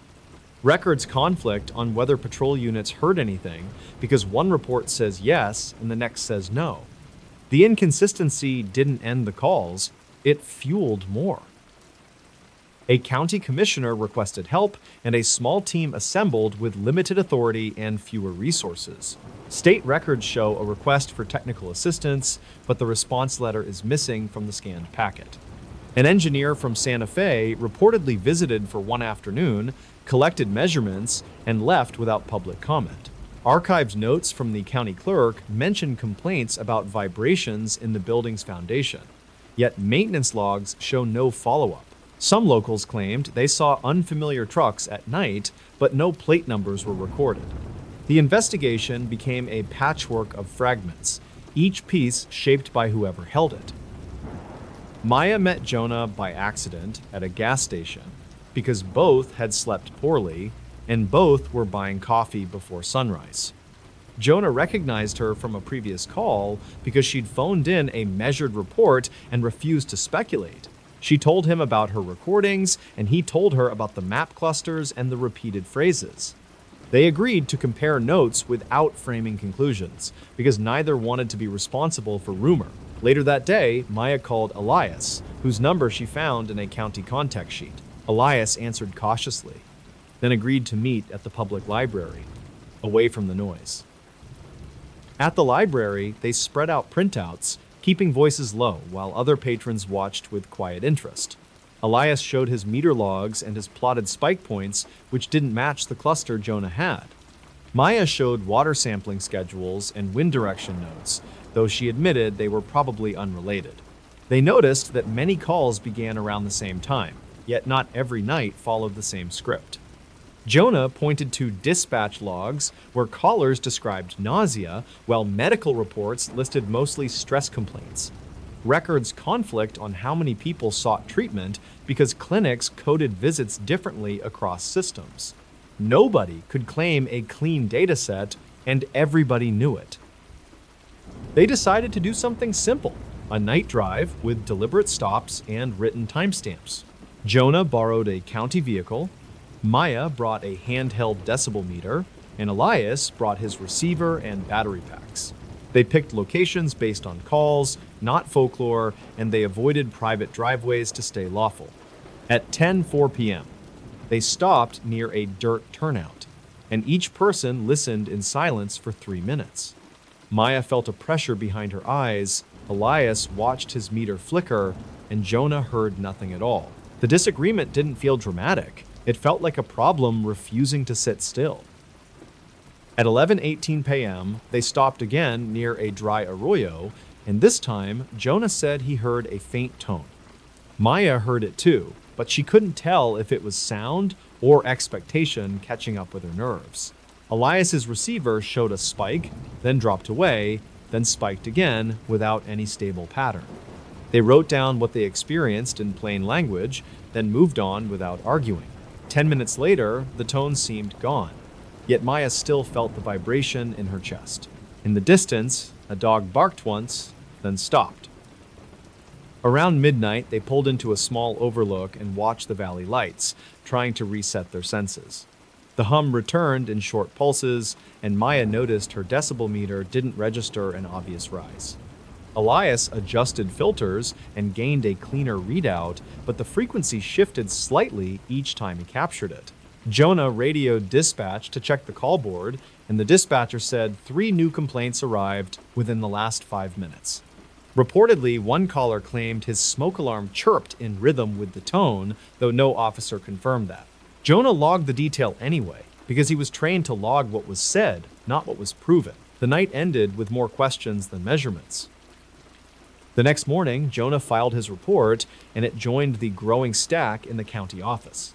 Maya sent a summary to her supervisor, who replied that her contract didn't cover community disturbances. Elias sent his logs to his university contact, who answered that the data were intriguing but incomplete. The contact mentioned possible infrasound sources, including machinery, wind resonance, and distant industrial operations.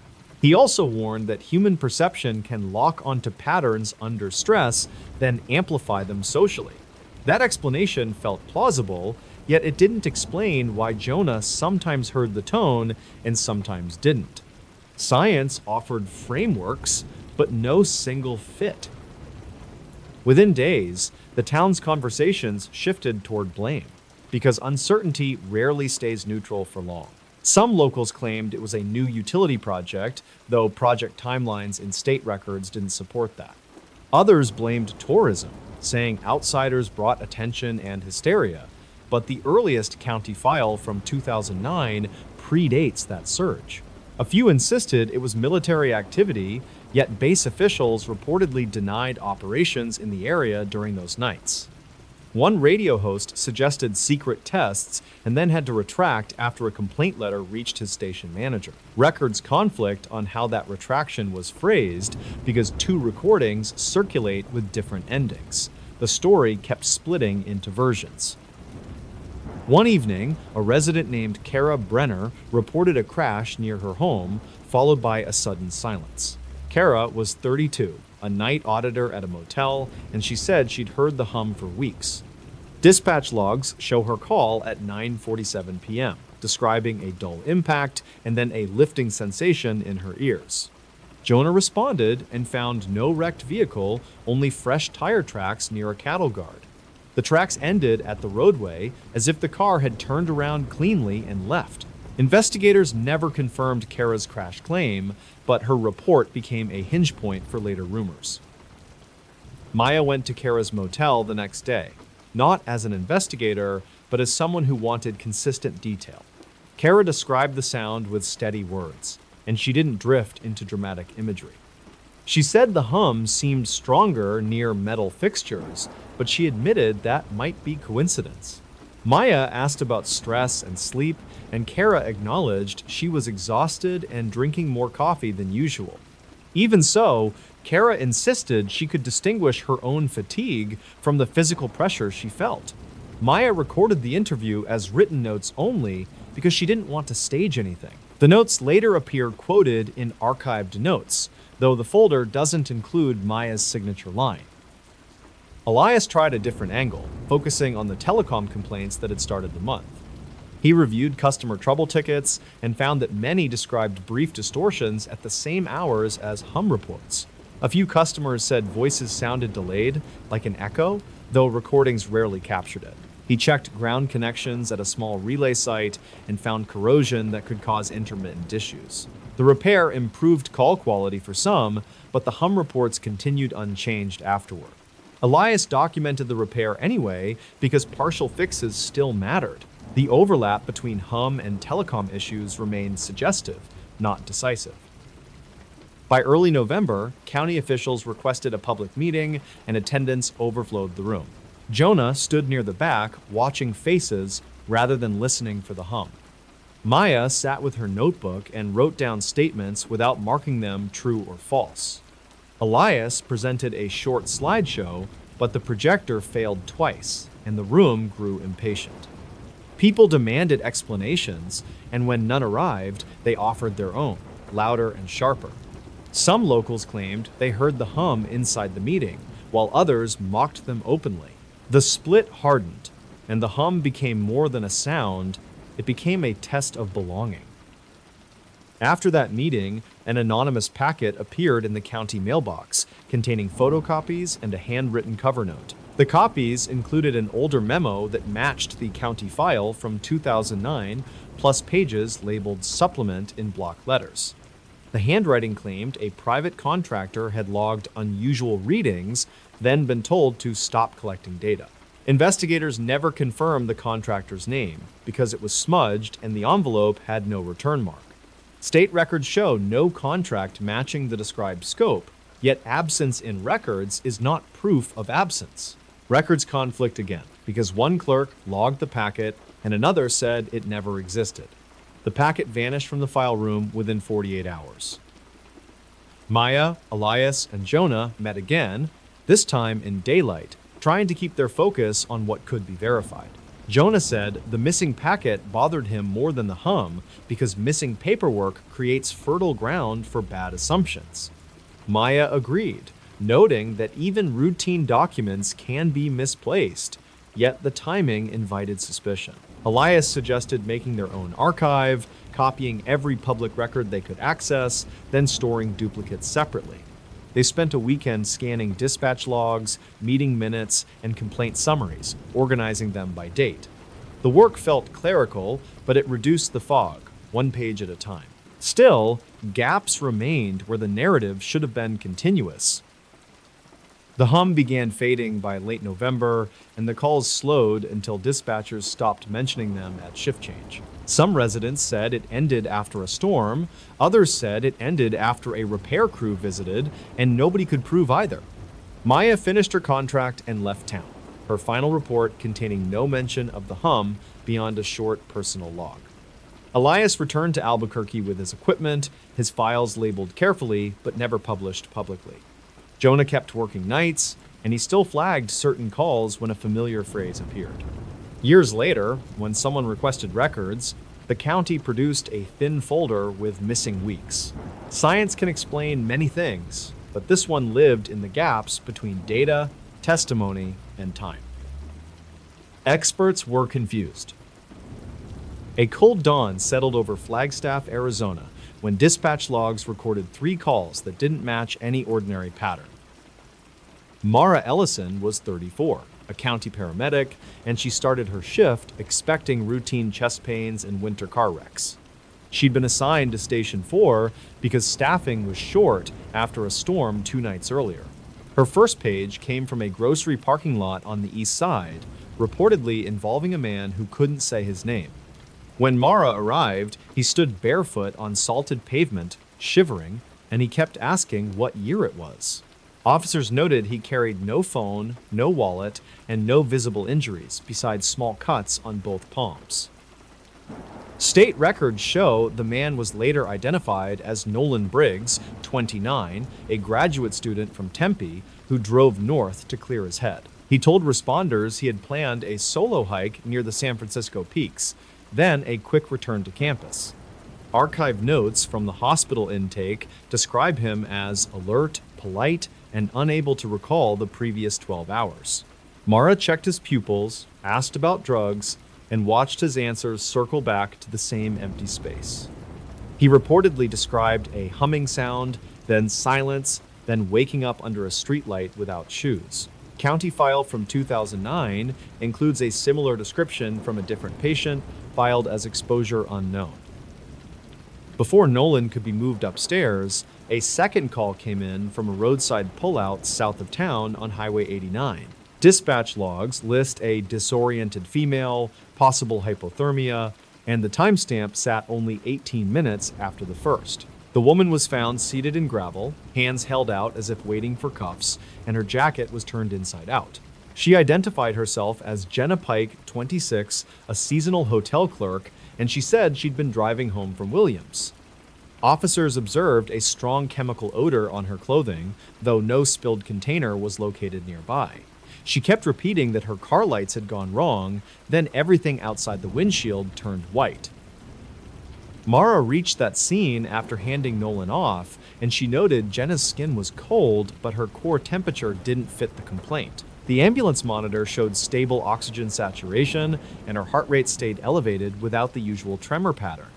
Jenna's hands were stained a faint yellow, like residue from latex gloves or cleaning agents, and the stains didn't wash off. When asked what she touched, she said she hadn't touched anything, then corrected herself and said she grabbed snow.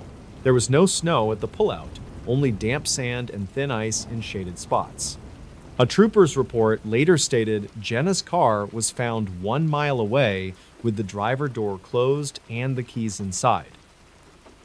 The third call came while Jenna was being loaded, and it drew both police and fire toward a neighborhood near Northern Arizona University. Dispatch logs describe multiple residents reporting vibrations, and several callers requested help for pets acting strangely. A county patrol unit arrived first and documented a low rumble that came and went, like distant construction. Residents reportedly said the rumble started after they smelled something metallic in their kitchens. Fire crews checked for natural gas leaks, then reported readings within normal range. Mara, still on medical duty, was asked to stand by in case anyone collapsed. No one collapsed, but at least 2 people complained of a bitter taste that wouldn't fade. Archived notes from the fire department mention a thin haze near ground level, visible only under headlights. The haze did not linger in place, and it moved in brief sheets that broke apart near porch lights. Some locals claimed it was just road salt carried by wind, while other neighbors insisted it moved against the breeze. Investigators never confirmed a source, and records conflict on the reported wind direction at the exact times. A weather station west of town logged a mild gust, while another sensor near the airport showed near calm. State records later listed the incident as a public safety response, with no hazardous material found. At the hospital, staff tried to connect Nolan and Jenna to ordinary causes, including intoxication, seizure, and exposure. Both tested negative for common drugs, according to a lab summary later included in county archives. Nolan's blood panel showed mild dehydration and unusual electrolyte shifts, though doctors noted he had been drinking water on his hike. Jenna's panel was closer to normal, yet she complained her tongue felt numb and her teeth hurt. A nurse documented small blisters under Jenna's fingernails, like mild burns from cleaning chemicals. Jenna reportedly said she had no such burns when she started her drive that evening. A physician wrote that the presentation did not fit a single mechanism, and the phrase later appeared in interview transcripts. In the days after, investigators pulled phone pings, traffic cameras, and park records to build a basic timeline. Nolan's phone was never recovered, and he could not explain how he lost it without losing his backpack. Park staff said no one checked in at the trailhead kiosk, though the trail register was missing 2 pages. A ranger's memo stated the kiosk camera had failed that week due to icing on the lens housing. Jenna's car was traced to a service station receipt in Williams, then nothing until it appeared abandoned outside Flagstaff. A tow report noted the odometer reading was consistent, but the fuel gauge showed near empty despite a recent fill-up. Records conflict on whether the car smelled like solvent or simply overheated coolant. Mara returned to Station 4 the next evening and reviewed the field notes she'd written in a hurry.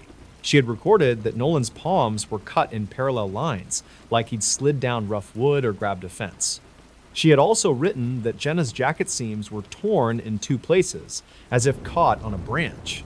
Neither patient could explain those details, and neither had bruises matching a fall. Dispatch logs show no missing person report for Nolan until late the next day, when his advisor called his family. That delay mattered later, because search teams initially assumed he was safe in town. A county investigator wrote that the gap created noise, and the phrase became shorthand in later briefings. Searchers still combed trails around the peaks, focusing on likely routes a solo hiker might choose. They found Nolan's rental car at a trailhead lot, parked straight, with a visible dusting of ice on the windshield. The keys were not inside, and the glove compartment held a folded map with a circle drawn in pen. The circle marked a Forest Service road that was gated in winter, reportedly to prevent accidents on steep grades. A ranger noted fresh boot prints near that gate, then documented that the prints stopped abruptly in a patch of mud. Some locals claimed animals could have covered tracks, while investigators noted the mud was still soft enough to preserve edges. Jenna's route was more defined, yet the crucial minutes remained missing. Traffic cameras caught her sedan passing a billboard outside Williams at 9:14 p.m. Another camera near Flagstaff should have captured her at around 9:45 p.m., but the feed was down during maintenance. Dispatch logs place her roadside call at 10:08 p.m., leaving an interval that couldn't be verified. She told a detective she saw a pickup following her too closely, though she could not describe the color. She then said she lost time after the headlights behind her stuttered and she remembered pulling over to breathe. A trooper's file stated there were no skid marks, no impact signs, and no evidence of a forced stop. The neighborhood vibration reports added another layer because the timing overlapped with Jenna's missing interval. State records show a scheduled freight train passed near Flagstaff around that hour, and officials suggested it explained the rumble. Residents countered that trains were common, and this felt different in duration and intensity. Archived notes from a community meeting mentioned glasses rattling in cupboards and a framed photo falling off one wall. A building inspector found no structural damage, and he wrote that wind could amplify sound between houses. Some locals claimed their dogs refused to go outside, while others said their pets acted normal. Investigators never confirmed any link between the rumble and the 2 medical cases. Hospital staff asked Nolan to walk a straight line, then asked him to describe his hike step by step.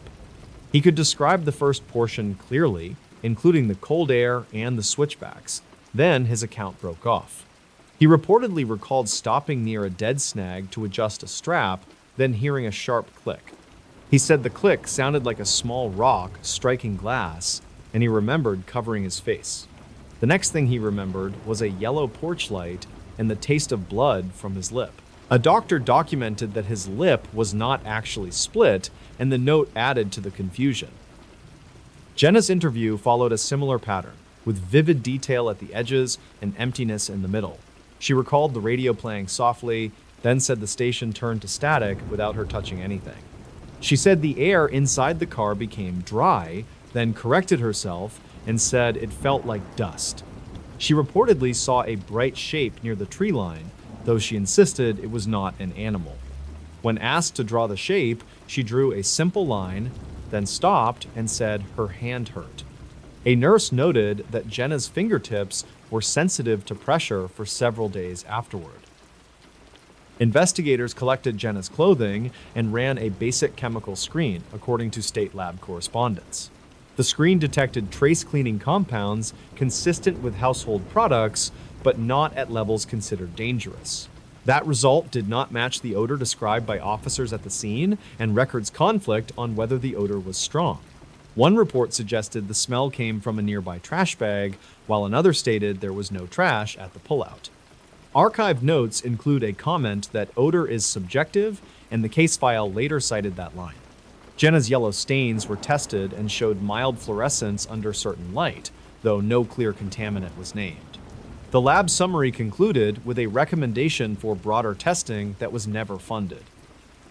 Nolan's injuries were photographed, and the photos were attached to a county incident packet. The cuts looked shallow, but they were clean and repeated, as if made by a textured surface. A forensic nurse wrote that they resembled friction abrasions, then added that there was no matching dirt embedded. Nolan said he had been wearing gloves earlier, then he admitted he wasn't sure. His backpack was found later near a service road, dry inside, with snacks still packed and untouched. The straps showed scuffing, and the buckle on one strap was cracked.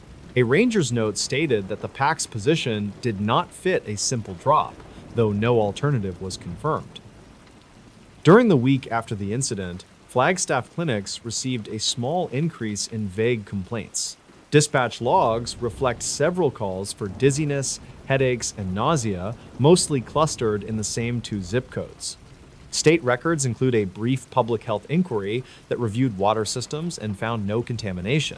A county health officer wrote that the pattern was suggestive but not diagnostic, and the phrase appeared in later summaries. Some locals claimed a military test was underway, pointing to aircraft noise in the area that month. Officials denied any unusual activity, citing standard training routes and routine flights. Investigators never confirmed any connection between those complaints and Nolan or Jenna. Mara was contacted because she had been the first medical responder to both identified cases. She provided her field notes and described what she saw, keeping her description limited to observable facts. She reportedly said Nolan's confusion was organized, meaning he could answer questions except the ones tied to time and identity. She also said Jenna's fear seemed detached, like she was reacting to memory rather than present danger. A detective wrote that Mara's language was careful, and he noted she avoided speculation. Mara later told colleagues she didn't want her words turned into folklore. That sentiment appears in archived notes, though it was attributed to a responder without a name. 2 months later, a separate incident reopened attention because it echoed the same gaps. A 41-year-old electrician named Curtis Vale was found walking along a rural road near Winslow, wearing only a thermal shirt and jeans. He was dehydrated, scratched, and he reportedly asked for directions to a place that did not exist on any map. Dispatch logs show he was coherent about his job site, yet he claimed he had been working in daylight moments before. His crew confirmed he had stepped outside a trailer to take a call, then did not return.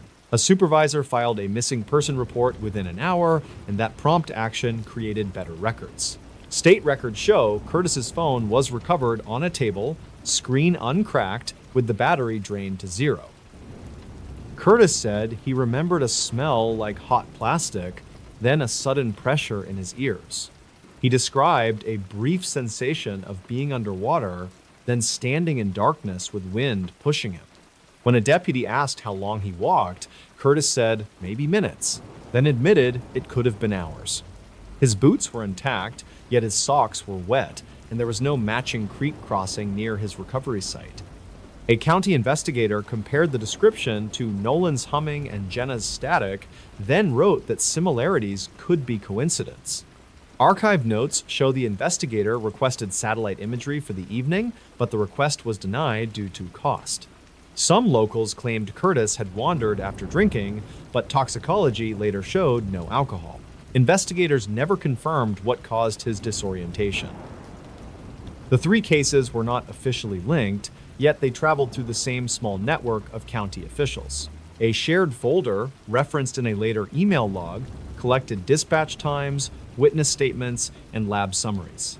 The folder included a scanned county file from 2009 about a hunter found near a ravine outside Flagstaff, confused and missing hours. That older file contained a line about a metallic taste, matching the neighborhood callers from this newer incident. Records conflict on whether that older hunter had scratches like the later cases because the photographs were missing.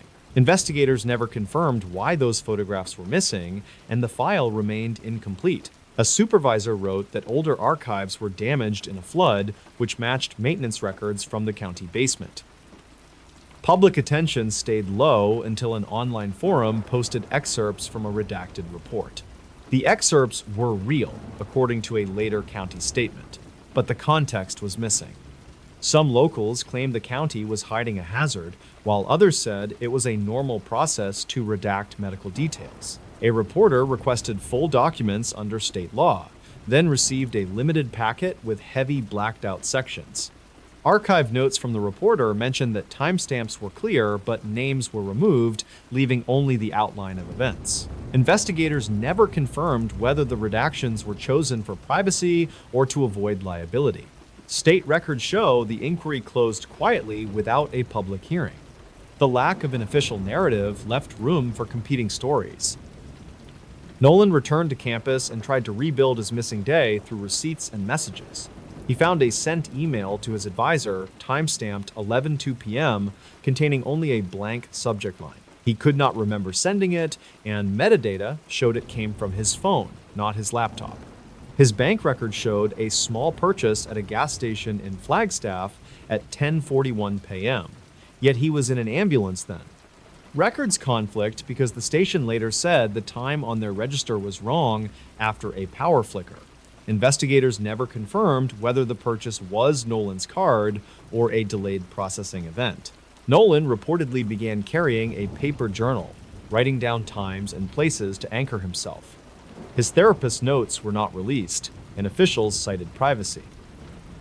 Jenna moved to Phoenix within 6 months, according to a forwarding address and a county contact log. She told a detective she no longer drove at night, and she requested that her name not appear in any public summary. Her medical file noted persistent fingertip sensitivity, then gradual improvement over a year. She reportedly said she worried the incident would be turned into a joke, and she wanted it treated as a safety issue. State records show no further follow-up testing for her clothing after the initial screen. Some locals claimed she had been threatened into silence, while investigators stated there was no evidence of coercion. The only documented contact after that was a brief phone call logged as case check-in, with no details. Records conflict on whether Jenna answered or the call went to voicemail. Curtis returned to work, but his crew noticed he flinched at certain sounds, especially radio static. A supervisor documented that Curtis requested ear protection even during quiet tasks, which was unusual for his role. Curtis's medical exam found minor hearing changes, though doctors did not tie them to a specific cause. He later told an investigator he kept smelling hot plastic in places where nothing was burning. Investigators never confirmed any environmental source, and air quality readings were normal in official reports.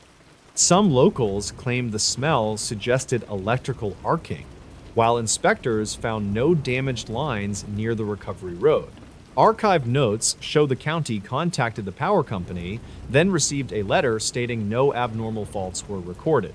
Records conflict on whether a brief voltage dip occurred that night because different meters reported different values. Years later, the incident remained a thin file. More questions than conclusions, kept alive by its clean edges. Dispatch logs still show the 3 calls in Flagstaff arriving close together, spaced like steps in a pattern. State records still list no confirmed hazardous material, no confirmed crime, and no confirmed mechanism of injury. Archive notes still show witnesses describing odor, vibration, static, and a metallic taste, all easy to dismiss alone. Some locals claimed the events proved an unseen threat, while investigators maintained there was not enough evidence to name one. Records conflict on small details that should align, like times on registers and wind direction in a quiet street. The people involved moved on, but the missing minutes stayed fixed, waiting in paperwork for an explanation that never arrived. Nobody expected this. On a cold October evening in Boise, Idaho, a routine welfare call turned into something nobody on the radio expected. Maya Torres was 28. a county dispatch trainee who logged calls while senior operators tracked units across Ada County. She was on shift with Eric Latham, 36, a deputy assigned to late patrol because staffing was thin that week. They weren't looking for trouble, they were trying to locate a missing dog walker who hadn't returned from a familiar trail. According to dispatch logs, the first caller said the man's truck had been parked since afternoon, headlights off, doors unlocked. The name on the report was Daniel Rusk, 31, a medical billing clerk who walked after work to manage stress. He'd told coworkers he planned a quick loop near the Boise foothills, then dinner with his sister across town. Officers arrived within minutes, and state records later showed the weather had shifted fast with gusts and freezing drizzle. Eric found the truck exactly where the caller described, and he noted the driver window was partly down despite the cold. A flashlight sat on the passenger seat, and the leash handle was on the floorboard like it had been dropped. There were no signs of a struggle in the gravel, yet investigators wrote that the scene felt abruptly abandoned. Maya listened as Eric keyed his mic, and his voice sounded steady while he requested a K9 and searchlights. The next update came from a second deputy who followed muddy footprints toward brush, then lost them near a shallow wash. Some locals claimed that Spot swallowed sound, but investigators never confirmed anything unusual beyond wind and uneven terrain. Search teams moved methodically, and archive notes later described how they grid-walked until midnight with no contact. By morning, they had a bigger problem, because Daniel's dog wandered back alone, soaked and shivering. A volunteer photographed the caller, and county file from 2009 was referenced because it matched an older incident. That older file reportedly involved a different hiker who vanished briefly, then reappeared disoriented near the same drainage. Records conflict on whether that earlier person had injuries, but every version mentioned missing time and a ruined phone. Daniel's phone was still powered on when they pinged it, and state records showed it moved in short bursts, then stopped. The pings placed it near a service road on the edge of the foothills, not far from a small construction staging area. Eric drove there with another unit, and they found the phone in tall grass, screen cracked, battery still at 47. It wasn't buried or hidden, it looked dropped during a run. Yet, there were no clear tracks in the wet ground. Maya kept relaying coordinates, and she noted that Eric's breathing changed when he described a single shoe beside the phone. It was a men's sneaker, clean except for a smear of clay, and the laces were still tied in a tight bow. A sergeant told him to freeze the area, and reportedly the scene was photographed before anyone stepped closer. Then a new call hit dispatch, and Maya's headset filled with a shaky voice from a man who said he needed help. The caller didn't know his location, yet he repeated Daniel's name and said the foothills were louder than the city. Maya asked him to describe what he saw, and he said there were work lights and a humming generator nearby. That didn't fit the staging area because patrol units reported the site was dark and locked since the prior evening. Maya pulled the callback data, and the number matched Daniel's phone, even though the phone was lying in grass. Eric radioed that fact to command, and dispatch logs show a long pause before anyone spoke again. The call continued for almost 2 minutes, and archive notes later described how the voice rose and fell like wind. He said he could hear people calling, but when he answered, nobody replied, and he couldn't see their faces. Investigators never confirmed who was on that line, because audio quality was poor and the recording clipped repeatedly. Still, the timing mattered, because the call ended exactly when Eric reached the shoe and lifted it with gloved hands. That same moment, Eric reported a faint vibration in the ground, like heavy machinery starting far below. A supervisor instructed everyone to back away, and the search expanded toward a nearby maintenance tunnel used for drainage. The tunnel entrance sat in a low cut, and some locals claimed it was sealed years ago, but records conflict on closure dates. When deputies arrived, they found the gate was chained, yet the chain looked freshly cut and left hanging open. Inside, the air was damp and cold, and a deputy's light caught muddy handprints on the concrete wall. They followed those prints for several yards, then found Daniel's wallet, his ID visible, placed upright against the wall. There was no blood, no torn fabric, only a careful arrangement that made officers suspect someone wanted it discovered quickly. A canine handler later reported the dog alerted hard at that spot, then refused to go farther into the tunnel. The handler reportedly said the dog's paws braced like it was resisting a pull, though investigators never confirmed motive. By afternoon, state records show a construction contractor was contacted and they denied running equipment overnight. They also denied cutting any chain, and they said their generator was stored miles away, locked inside a yard. Yet a resident across the foothills told deputies she heard a steady engine hum around 10:30, then sudden silence. Her statement was placed in archived notes, though it couldn't be verified because other neighbors reported nothing at all. Maya kept working the case from dispatch, and she noticed something strange in the timeline that her trainer flagged. Daniel's last confirmed sighting was at 5:45, but the first welfare call came in at 6:10. That meant his truck had been found fast, and reportedly his sister called before he was even officially overdue. When detectives asked why, she said Daniel had texted her one word at 6:03, and it was simply help. Phone records showed that text existed, but the device that sent it was later found in grass with a cracked screen. Investigators never confirmed how it sent anything after the drop, and records conflict on whether the crack was pre-existing. 2 days later, another call came into dispatch, this time from a trucker on Interstate 84 near Nampa.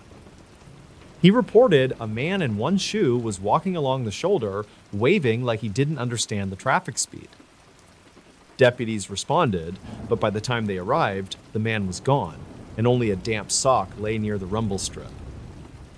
The sock was collected, and reportedly it matched Daniel's size, but DNA testing later returned inconclusive because of contamination. Some locals claimed they saw a similar figure near the foothills that same night, but investigators never confirmed those sightings. In the months that followed, the case file grew thick with tips, and the most consistent detail was the sound. Multiple callers described a distant generator hum, even when investigators proved no permitted equipment ran in that area.